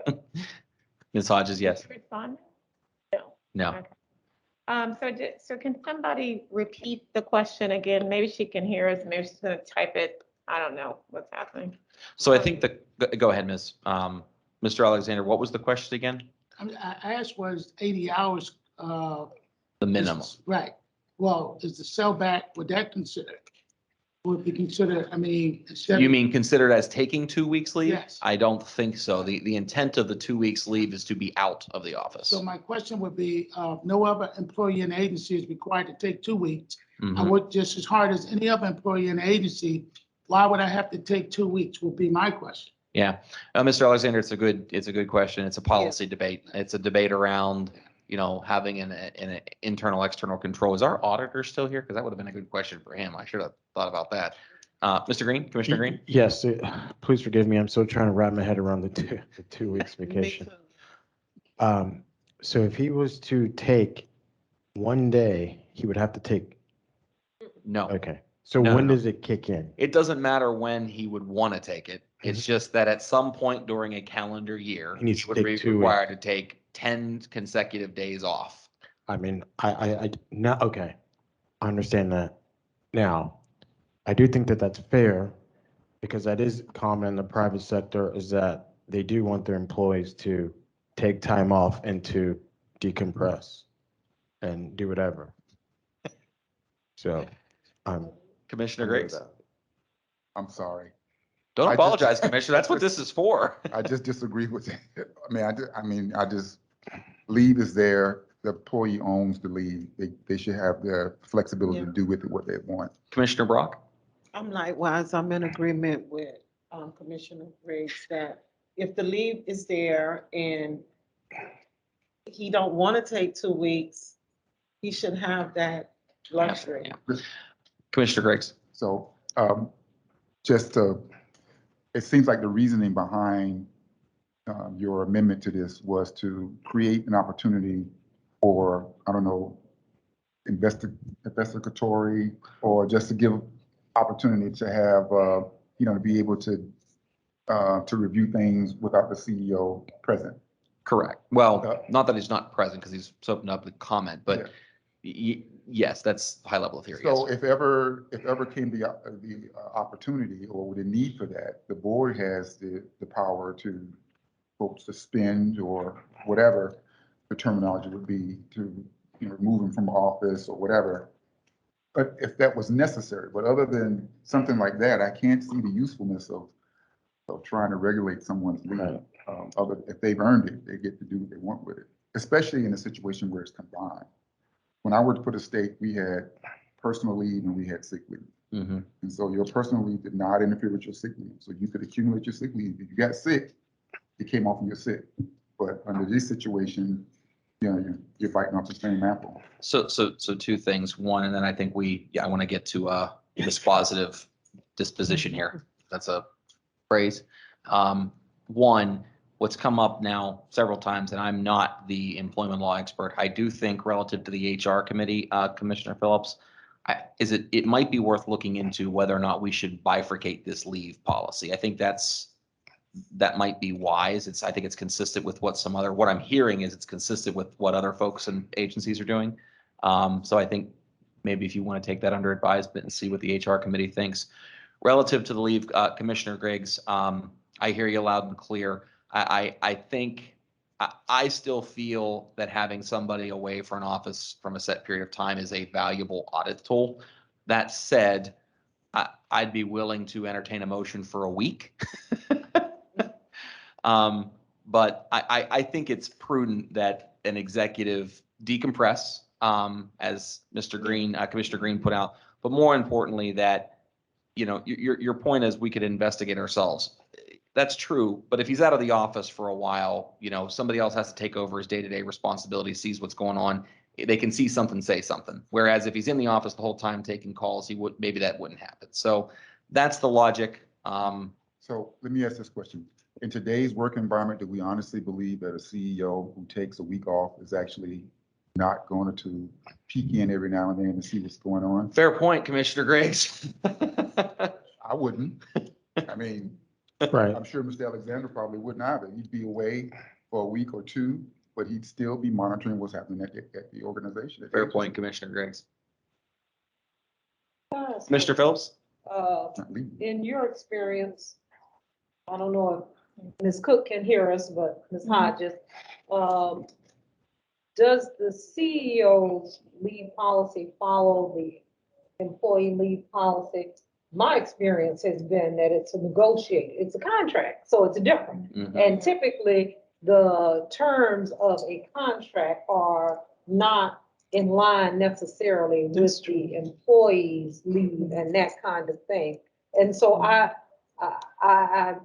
taking to heart what you said, and no matter what happens here, I think that the HR committee should take a look at that, and for future contracts, whether it be an amendment to the existing contract that we'll approve today or a brand new contract at some point in the future, that I think that we need to look at whether or not it makes sense for us not to be bound by whatever the employee leave plan, because there are many other things that go into the contract that employees are not subject to. So they're two different things. One's a contract, That's one's a employment. Right. Right. And so they're different. Mr. Green, and then Yeah. Ms. Hodges, if I may, sorry. No, no. Mr. Green? Comment, so could you write it as, could you write the, employee sick days or vacation days where he can only sell back a certain amount, so therefore that would force Mr. Alexander to use his sick day or use his vacation days for the year? Commissioner Green, I don't think so, because we don't differentiate between PTO and sick days here. And then we start getting into an issue of Gotcha. forcing him to sell his leave, which Well, I'm saying he wouldn't be able to because he wouldn't sell it because he will not receive compensation see. for it. Historically, how it has gone, unless something has changed, is once you get to a certain amount, 500 and something, I don't remember the exact hours it was. 480. If you accumulate more than that, then it goes into a critical leave bank. That was historically the way it was done. And then I think under Leave Plan E, they did away with the critical leave for the city of Jacksonville. And so, you know, there are lots of ways that it could be handled, but I just think that for our executive, that it ought to be a negotiated, and I don't know if we want to negotiate it sitting at this table. So what happens, you know, we know that this is effective as of when we took the action at the last board meeting, or is it not? No, you haven't approved it yet. At the We last, haven't approved it? correct, the last board meeting, you gave us direction as to what to put in the contract. We Yes, you're basically right. came up with an employment Okay, offer that's been memorialized in a contract document. but we didn't So say. we've got to vote on this contract as presented in order for it to be effective. But Ariel, correct me if I'm wrong, we had an effective date, or we wanted the effective date to be October 1. And let me just, and you can correct me on that, Ariel, but let me just answer Commissioner Phillips's question. I think you're absolutely right. So in COJ, you know, all of those employees are part of the one entity COJ, but when you look at the other independents, right, it's a negotiated contract. And so there are many things that the CEO has more of or less of that the employees don't have. So I think at the end, and that's why I think Ariel answered the way that she answered, it's not illegal to do anything because it really is a negotiated contract. And he's at will, right? Okay, through the chair. Thank you. Any other comments from any commissioners? Will there be any friendly amendments? I just want to say I'm thankful for this discussion because during it, I've also had a chance to review the contract. You're welcome, Commissioner. No, I'm just kidding. No. Ms. Cook, anything to add? I see you're wonderfully back. I appreciate that. Sorry for the technical difficulties. Anything to add to the discussion at this point? No, was there any question that I needed to answer? I apologize. It kept showing that we were still on recess, so it was probably my fault, but I No worries. apologize. Any other questions for Ms. Cook? No, but I have another comment. Well, if we don't provide the mandatory 2 weeks, because now I don't think I would approve that.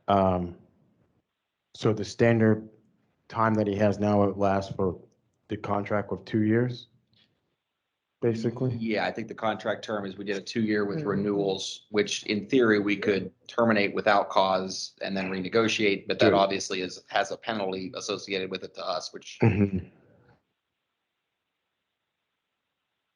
Okay. So Commissioner Mr. Chair, Graves? so we're getting ready to vote on this contract as amended with the inclusion of the annual leave portion of it in it. We've just discussed it, and if we don't like that, then we You would- vote against the contract. or No. you can make a motion to amend or delete a section. Okay. I move that we omit the section in 2.5 from the last line, last sentence was employees required to utilize two consecutive work weeks worth of annual leave during the fiscal year. Thank you, Commissioner Riggs. There's a motion on the table to delete the last sentence of section 2.5. Is there a second? I second. There is a motion and a second on the table. We'll open this up for debate. Is there any other debate around this point? Fair enough. I'll call the question. All in favor of deleting the last sentence of section 2.5 signify by saying aye. Aye. Aye. I have 3 ayes. All those who disapprove of the deletion of section 2.5 signify by saying aye. Aye. Ms. Oh, I'm on the. You're on the deletion side. The motion carries. The last sentence of section 2.5 will be deleted from the contract at this time. I'm sorry. You still have the rule for affirmative. We got 4. You got 4. Yeah, you got 4. Yeah, Oh, okay. you got 4. Trust me, I'm well aware of that one. Thank you, Commissioner Griggs. No, I'm just teasing Commissioner Griggs. So the motion carries. The last sentence of section 5 is now to be deleted from the contract. At this time, I'll call the question on the contract as amended by the motion, which is deleting the last section of 2.5. All those in favor of approving the contract for Mr. Alexander as the permanent CEO of the Housing Authority, subtracting the last sentence of 2.5, signify by saying aye. Aye. Aye. Any opposition? Hearing none, the motion carries. Mr. Alexander, congratulations. We'll take care of finalizing this. We look forward to this relationship. Thank you. Thank you. On to the next, as if that wasn't enough. And Commissioner Phillips, I'm moving here. Mr. Alexander, would you be so kind as to deliver, I believe, your first report as true CEO with a contract now negotiated in place? Yes. Thank you. So, thank you, Commissioners. According to your agenda, we have updates on the potential acquisitions and then date on consolidation of office space and update on a housing roundtable. And we have Hilltop and Valencia Way. I want to go with Hilltop and Valencia Way before I give this presentation. We went out to Hilltop to ask them to come to this board meeting. We met, we didn't meet with anyone, but we did speak to our regional director, Ms. Waller, and she, unfortunately, will be out of town today, but she was willing to come to the meeting and stated that if we give her another date, she will gladly make arrangements to come to the meeting. In terms of going to Valencia Way, which is former Eureka Gardens, we went there and to our excitement, one of our former employees is there managing the property. The property looks extremely well, very well maintained. It's like night and day from where it was in the past. And we asked, could someone come to the meeting and speak? I did speak to their communications person. And with that being said, we have Ms. Toy Potts, who is here to speak on behalf of Valencia Way. So, Fantastic. yes. Ms. Potts, if you wouldn't mind, we appreciate you being here. Would you mind giving us 2 or 3 minutes and telling us a little about what's going on up there? It's much appreciated. Thank you for having us here. My name is Toy Potts. I'm the Resident Services Director with Housing Management. So Mr. Alexander spoke with Valerie Jerome, who is our Communications Director, just to come let you know a little bit about what we've done at Valencia Way. So we have put in about $45 million worth of renovations at the former Eureka Gardens. Every unit of our 400 unit property has been totally renovated with new appliances. All the residents have new stoves, new microwaves, refrigerators. They have central air and heating now, garbage disposals. So it's pretty extensive. And I've been personally at that property for 8 years, and I've seen the transformation, and it's just wonderful. And I think that the residents deserve it as company, Millennium Housing, we do focus on our resident services and making sure that our residents have a place to call home. So thank you for your time. Thank you, Ms. Potts. Appreciate that. Any questions for Ms. Potts? How long, has Millennia been the manager of the?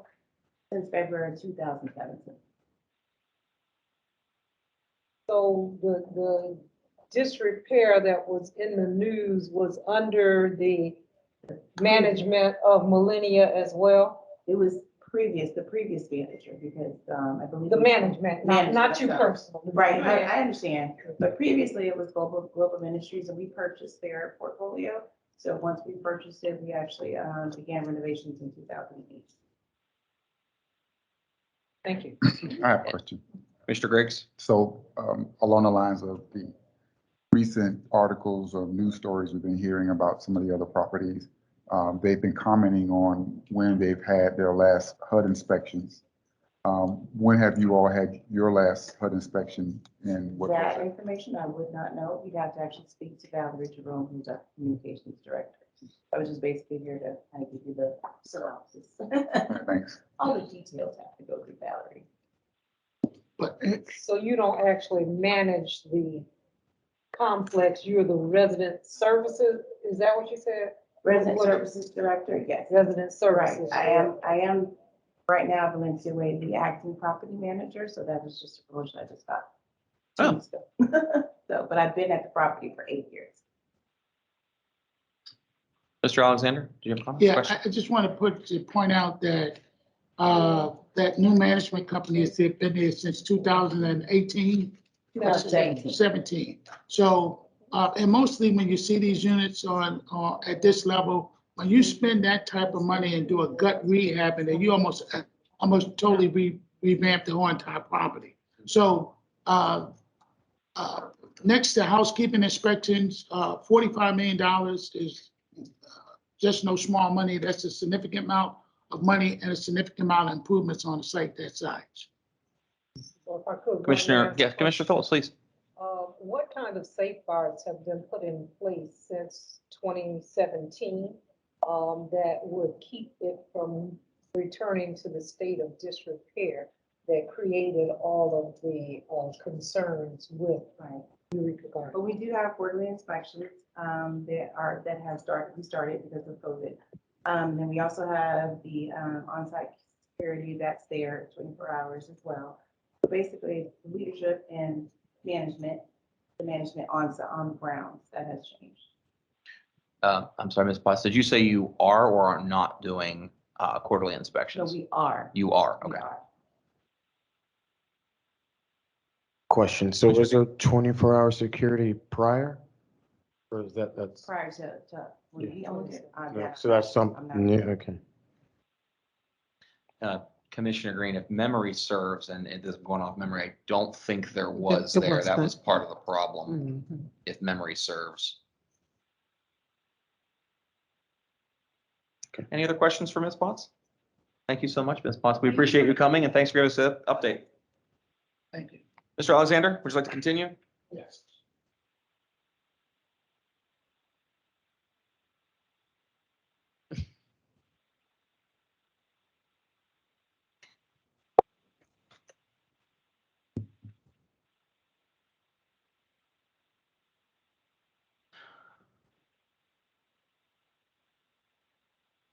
So what you have up on the screen is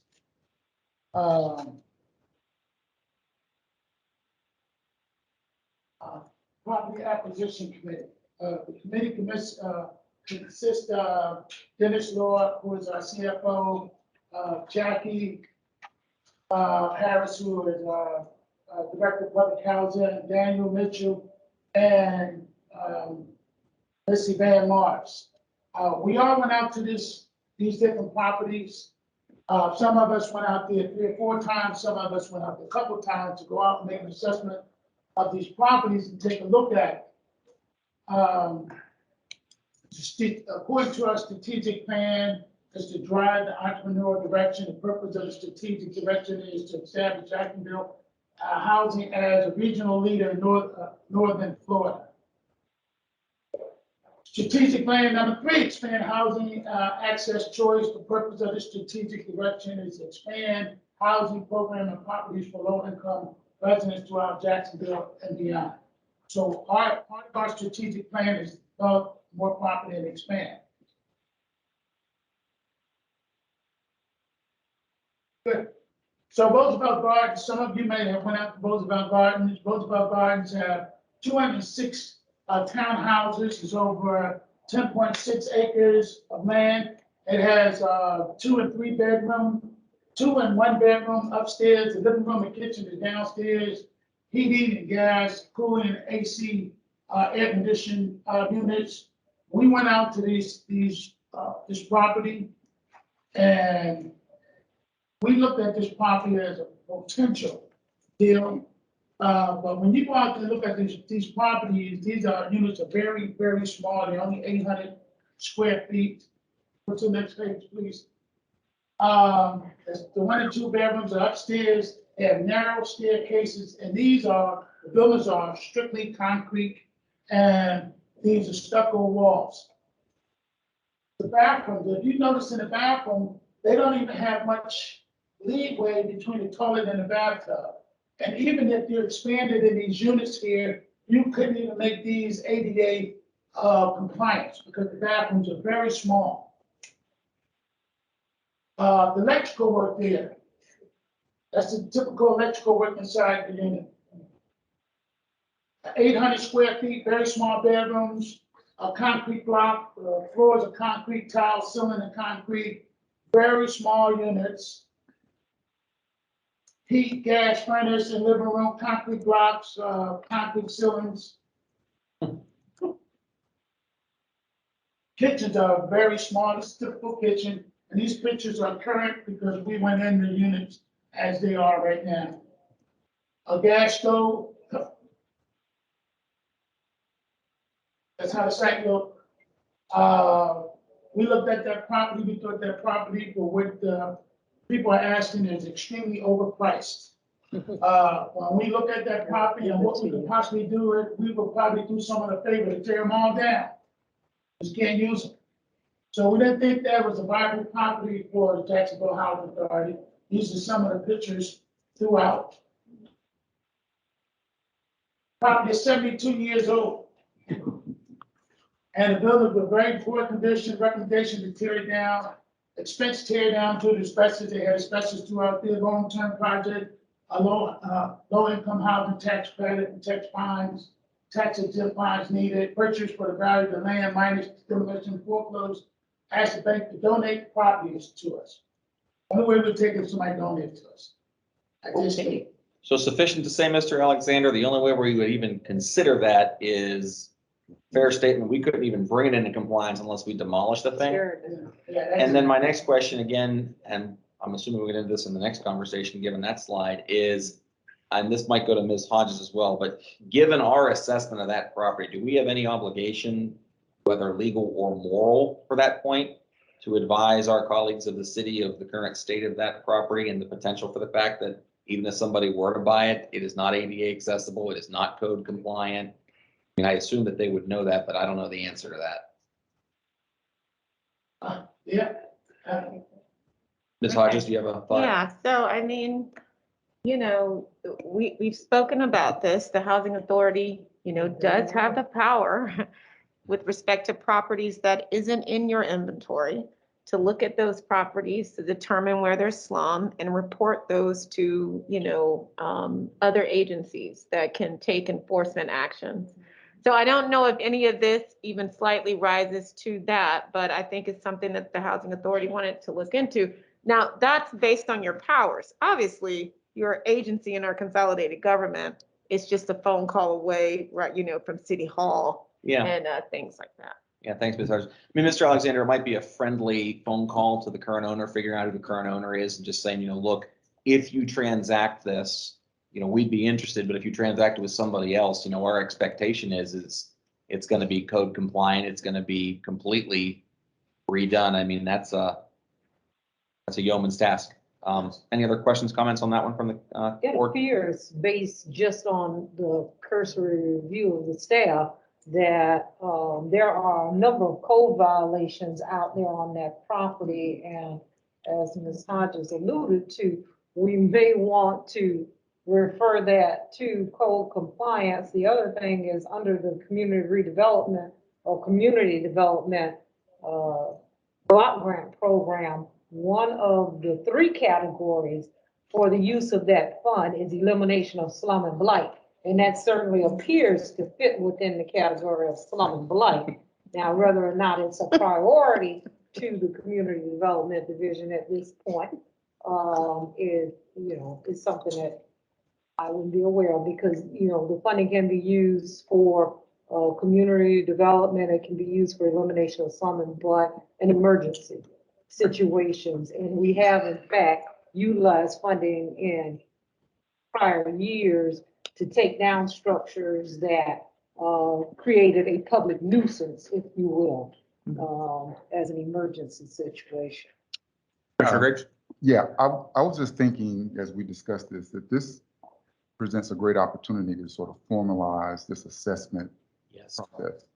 And Mr. Alexander, you and your staff or committee might want to think about, how you quote, like score these properties, and then that would give a foundation for when you provide that report or opinion on the viability of these properties around town.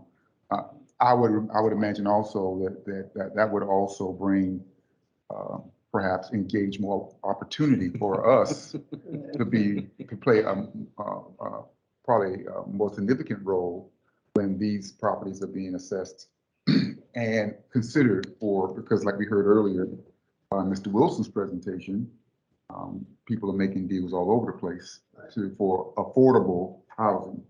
And I think as people see the opportunity to look at properties like Roosevelt Gardens, they see the same thing you see, right? They'll tear it down and hopefully try to build something new on it. But in some cases, we got landlords that will try to fix that thing up and put people in it. Yeah, that's a great point, Mr. Griggs, Commissioner Griggs. That's a great point. Mr. Alexander, maybe we'll task you coming out of this by the next meeting. We'll have some sort of a rubrics or process that we can start. We'll leave it to you guys to define it. You're gonna have to run it, but we'd love to. I think that's a great point, Commissioner Griggs. Thank you. And here's my editorial comment. Make it tougher than HUDs. Yes. Great. The next one, Mr. Alexander, I'm Yes. very anxious to hear about this one. Yes, and in response to Commissioner Griggs, our system is a lot more strenuous than we follow the private sector, which is the requirements is a lot higher than a good point. So most of you have been hearing about Hilltop Village in the news. We went out several times, looked at the property. We didn't get the luxury to be able to go inside the units, but we did talk to the manager, and I did also talk to the regional director. When we looked at this property, we looked at it from,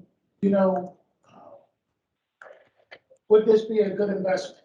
Not that we won't buy it, just, from a real estate perspective, and just keep in note that one of the members on the team is a real estate salesperson, and one of them on the other team is a real estate broker. And all of us have a lot of real estate background. So we looked at this. This is 200 units. This is over 10 acres of land, 2 and 3 bedrooms. One of the caveats about this property, which is unlike most other properties, they have Section 8 project-based vouchers on here. And project-based vouchers bring in more money for market rent than than public housing does. So the market, Go finish your thought. That is, yes, please. Project-based rent is higher than public housing rent. And that's why most people go under rent, want to renovate the properties and get more money on the properties instead of turning it back to public housing. So if you look at this property,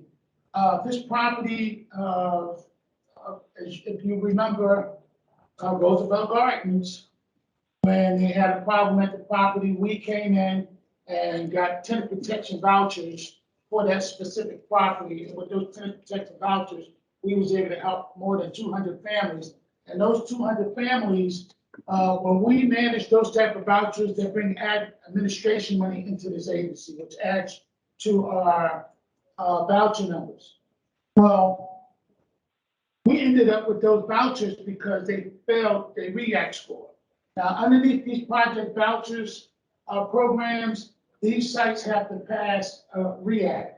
Now, as you all may know, that you have to have a 60 or higher. At this site, they receive a 61. And for those who don't know, this is not public and Indian housing. In the city of Jacksonville, it's two divisions. You have PIH and you have multifamily. PIH do not get involved in multifamily business until there's a problem and they may need some assistance. In this case, if this site would have probably received less than a 60, then they would have been in troubled housing authority, and then they would probably notify public. I think you're going the same direction. So let me get this straight. 61, they pass. Yes. 60, they lose the entire contract, potentially. 59. 59. Yes, So we're 2 points away from losing the entire contract. yes. Okay. Well, not so much losing the contract as failing. They will be considered as failing. So what happens if you fail? Well, one, if your housing authority would be tagged as a troubled housing authority. And in a case like this, they will be a trouble management company, and and as bad as this property may be considered, then they will probably give tenant checks and vouchers to the families there. And then we will house them somewhere else. So, managed by Cambridge Management owner, SB Hilltop Village in Tampa. Property appears to be well maintained, roofs appear in good conditions, the AC units are working conditions, the lawn is green, freshly mowed, property generally clean, few noted issues. We noted that there was paint, several areas where they put fresh paint at, so it was spotty painted throughout the property. And if you can see these boxes here, you normally put these boxes around the property when you have real big building issues. Now, one of the key to putting these boxes around the sites is that you keep bait inside of them. So you have to have someone to go out and make sure that they check it and make sure the bait in these at least once or twice a week to make sure that they have bait in it. If you don't have bait in them, just have the boxes out there, just waste your time. When you manage these properties, Ms.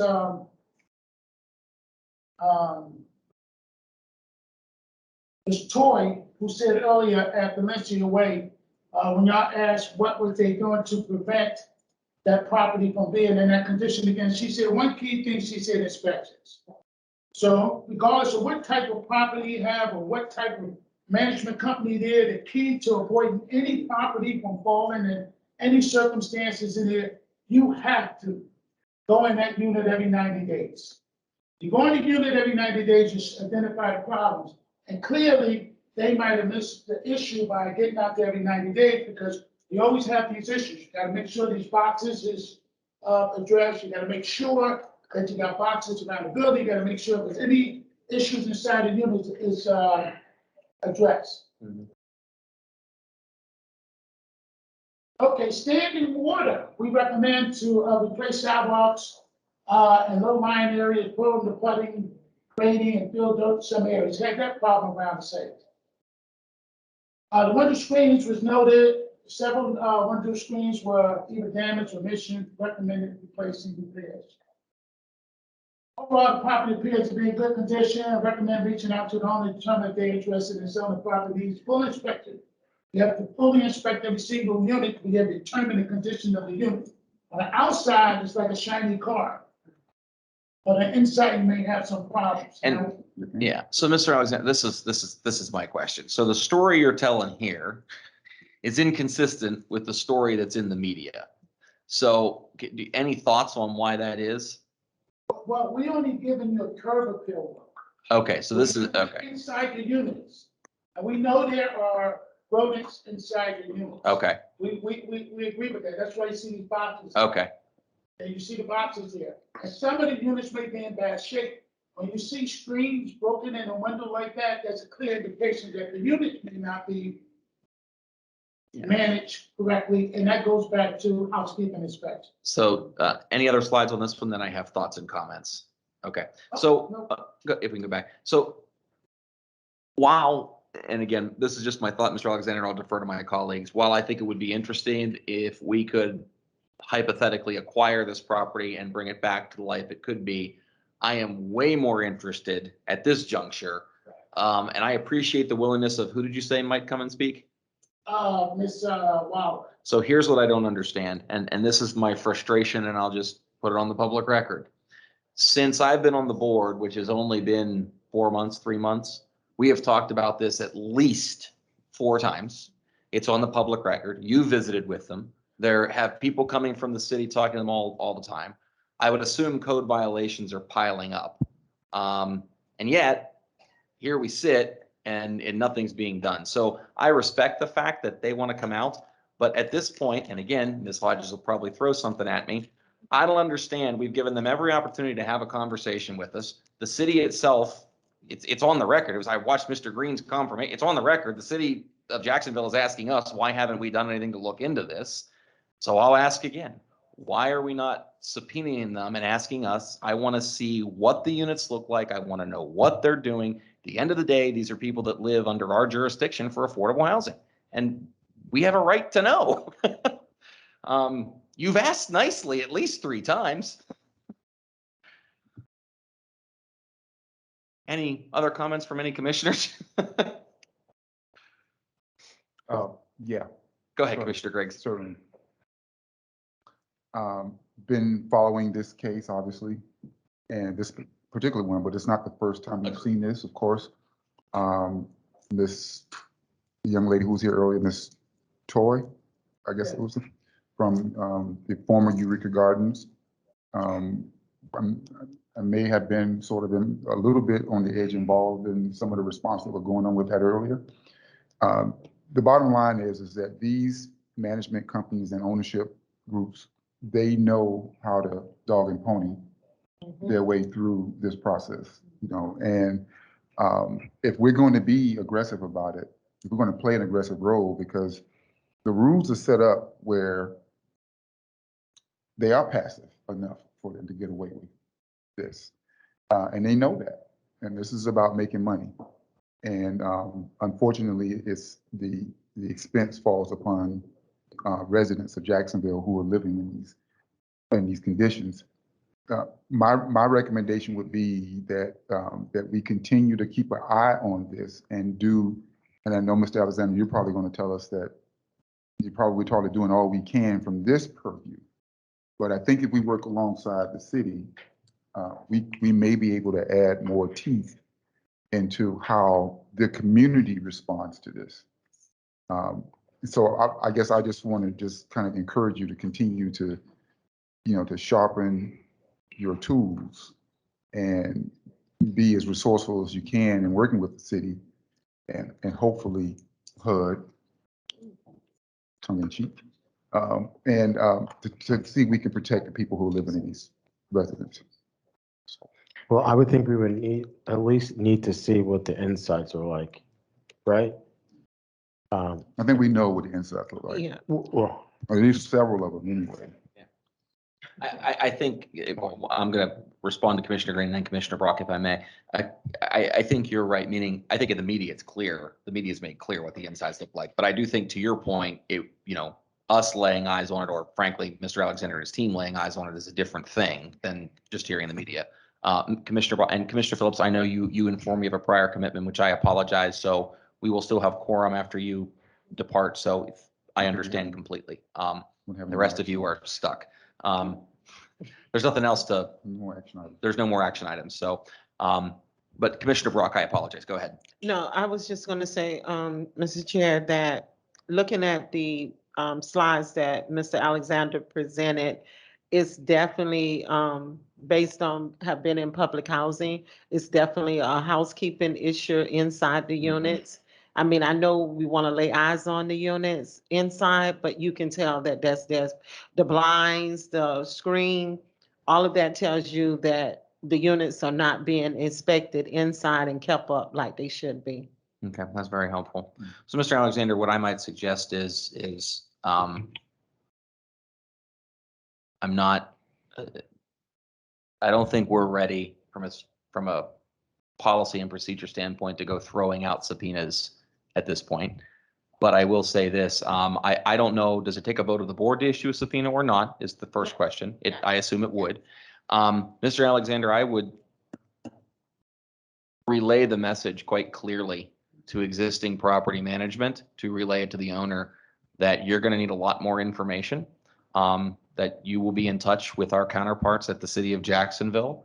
And if we don't have that information by the next board meeting, we will exercise I will bring it to the table for a motion to see whether or not we exercise that power. Because, and quite frankly, Mr. Alexander, this goes for any property that's in the news, or even any property that's not in the news, that you think is potential blight or, there's issues. In the meantime, Mr. Chairman, would it be okay if we maybe perhaps invite some of the residents? I think we should invite some of the residents, Commissioner Griggs.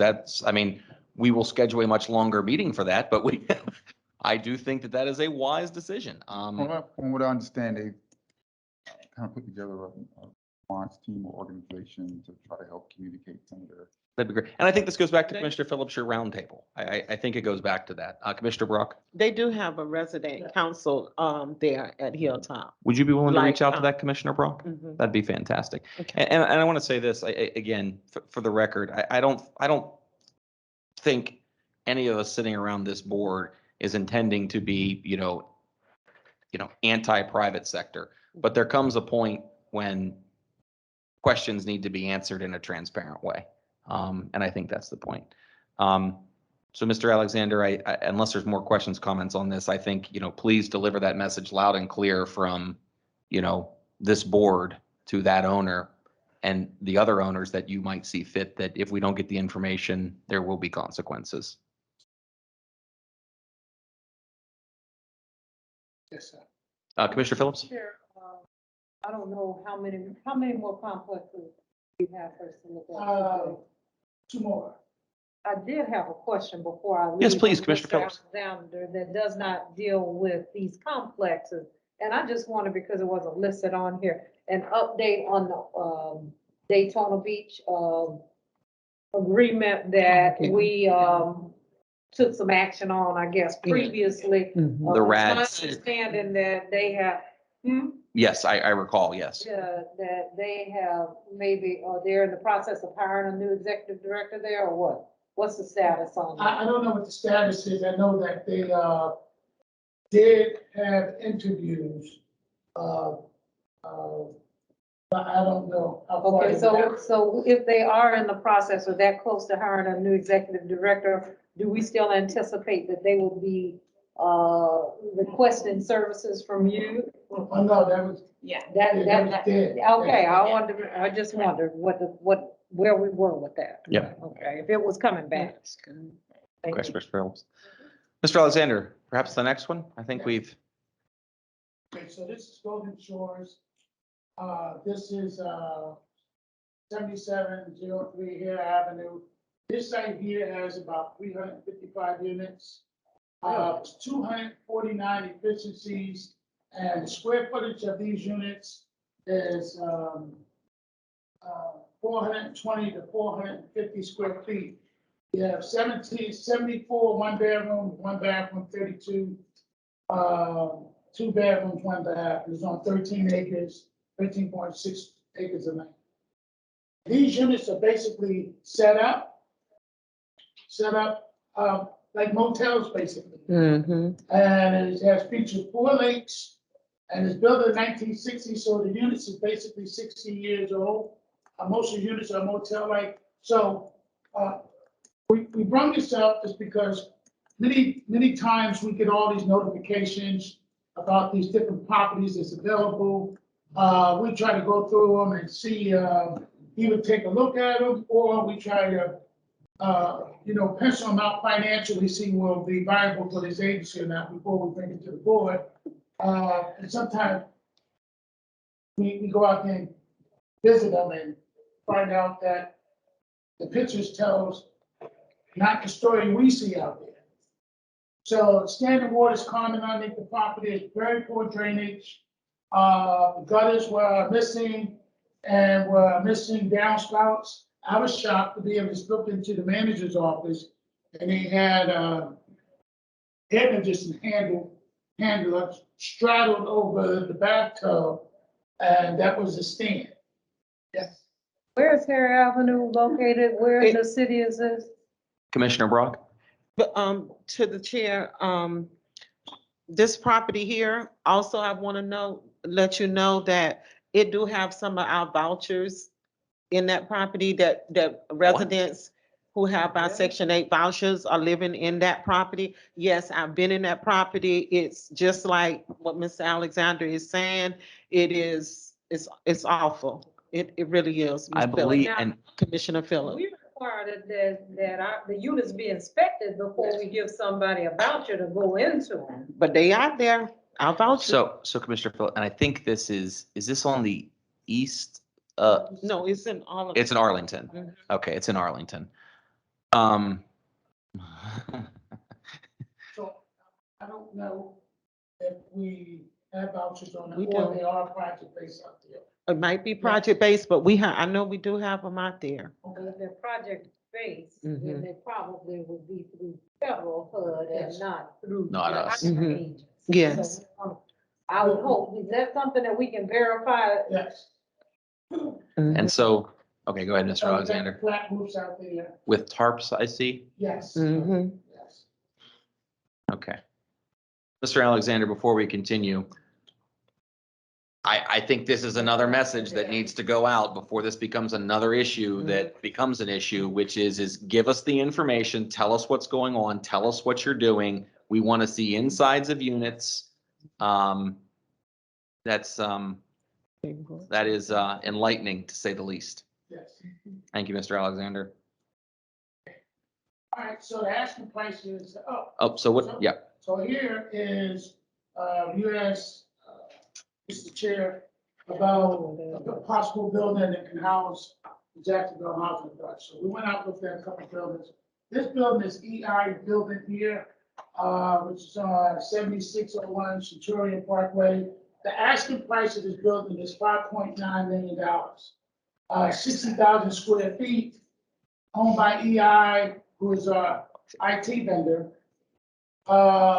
They would lease 20,000 square feet from us if we purchased the building. It's a high-tech building, all the furniture is included. One of the board, that's the boardroom.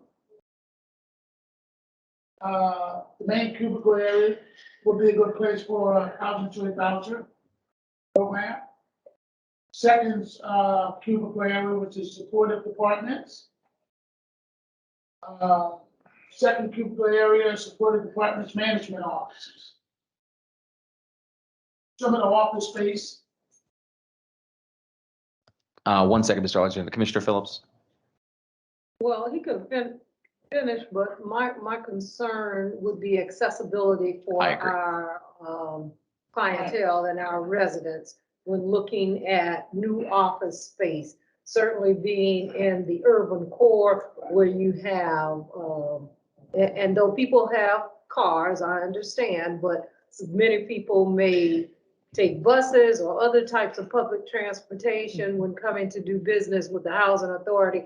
I'd really be concerned about locations such as this with the accessibility to our residents and to the folks who we serve in a location such as this. So I just hope that you'll take, as you're looking at locations, that into consideration. Yes, we definitely be taking that into consideration and to make sure that public transportation gets to any property And not with 2 or 3 buses. Because that's Butler, that's right off Butler, right? Centurion Parkway. Deerwood. Deerwood. Mr. Yeah. Alexander, Deerwood is I have a us. question about this. So just high level. How many square feet do you think the agency needs to put everybody under one roof and, give, 10 to 15% extra space to grow? What do you think that square footage is? you say, Dan? 40,000 square How feet. many square feet is in this building? 20 is in this building, then you have people over on golf there, 15,000. so that's 35, basically. And you think we need about 40 to be able to staff and grow?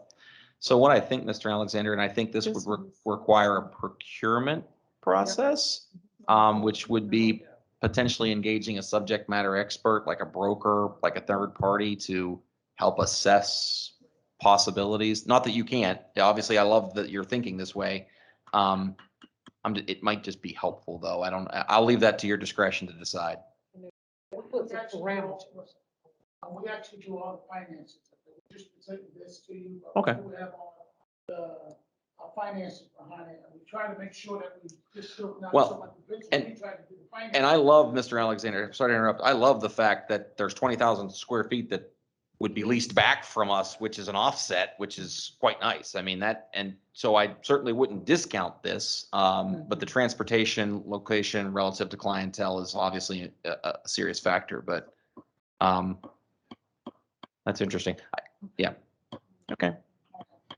So I would encourage you on this, Mr. Alexander, if I may, continue looking. And like I said, if you feel it's prudent to go engage a broker, I think we'd have to go through a procurement process for a broker.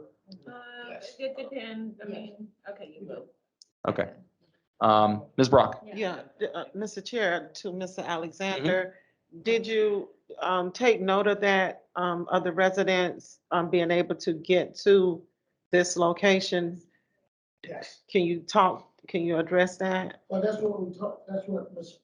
Right. was asking, to making sure Mhm. that, make sure that we take in consideration them being able to come from over the north side or the south side to be able to get to this location. So there is bus? Yes. Oh, okay. To take But Okay. again, how many buses Buses, do you have yeah, to take? you take Do they to have get come there. Downtown Mhm. transfer, because it's not just the location of Right. it, but it could take 2 or 3 hours catching several Mhm, buses to mhm. get to a certain location. Exactly. And are we willing to put, our Residents. residents to that? Extreme. Yeah, and we took that in consideration, even though now most of the stuff that we're doing online. Because our traffic coming to the office now is much limited. We might have I would say almost like a 90% reduction of people coming into the office. Because everything we're able to do is basically online now. But we definitely still take in consideration folks being able to come to the office. Okay. Any other, of course, Commissioner Brock, any other questions on this? I was going to call you Commissioner Alexander. Mr. Alexander, I want to commend you for putting this together, the team. Yes. I think this is fantastic that you're looking at these ideas, trying to figure this out. From where I sit, I'd encourage you to continue and see if we can't get something to work. But any other updates on acquisitions or consolidations, Mr. Alexander, you want to speak to? No, I just want to talk about three more things and then go into the new business. And one of them would be our website. If you can pull up our website.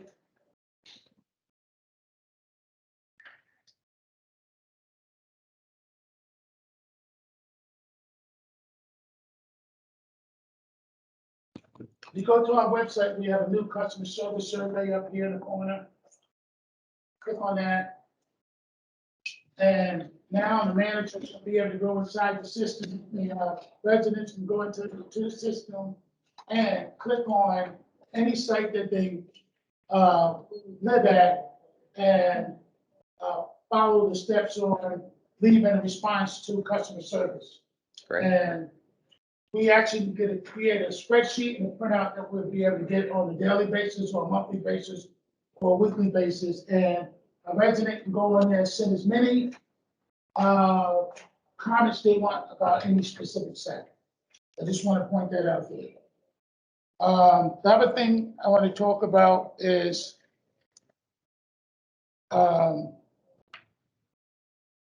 Centennial Towers from floors 7 to 14 are completely done, and residents move back in those units. Great. So we have most of those units done. We have actually 456 is currently being rehabbed, and we expect this overall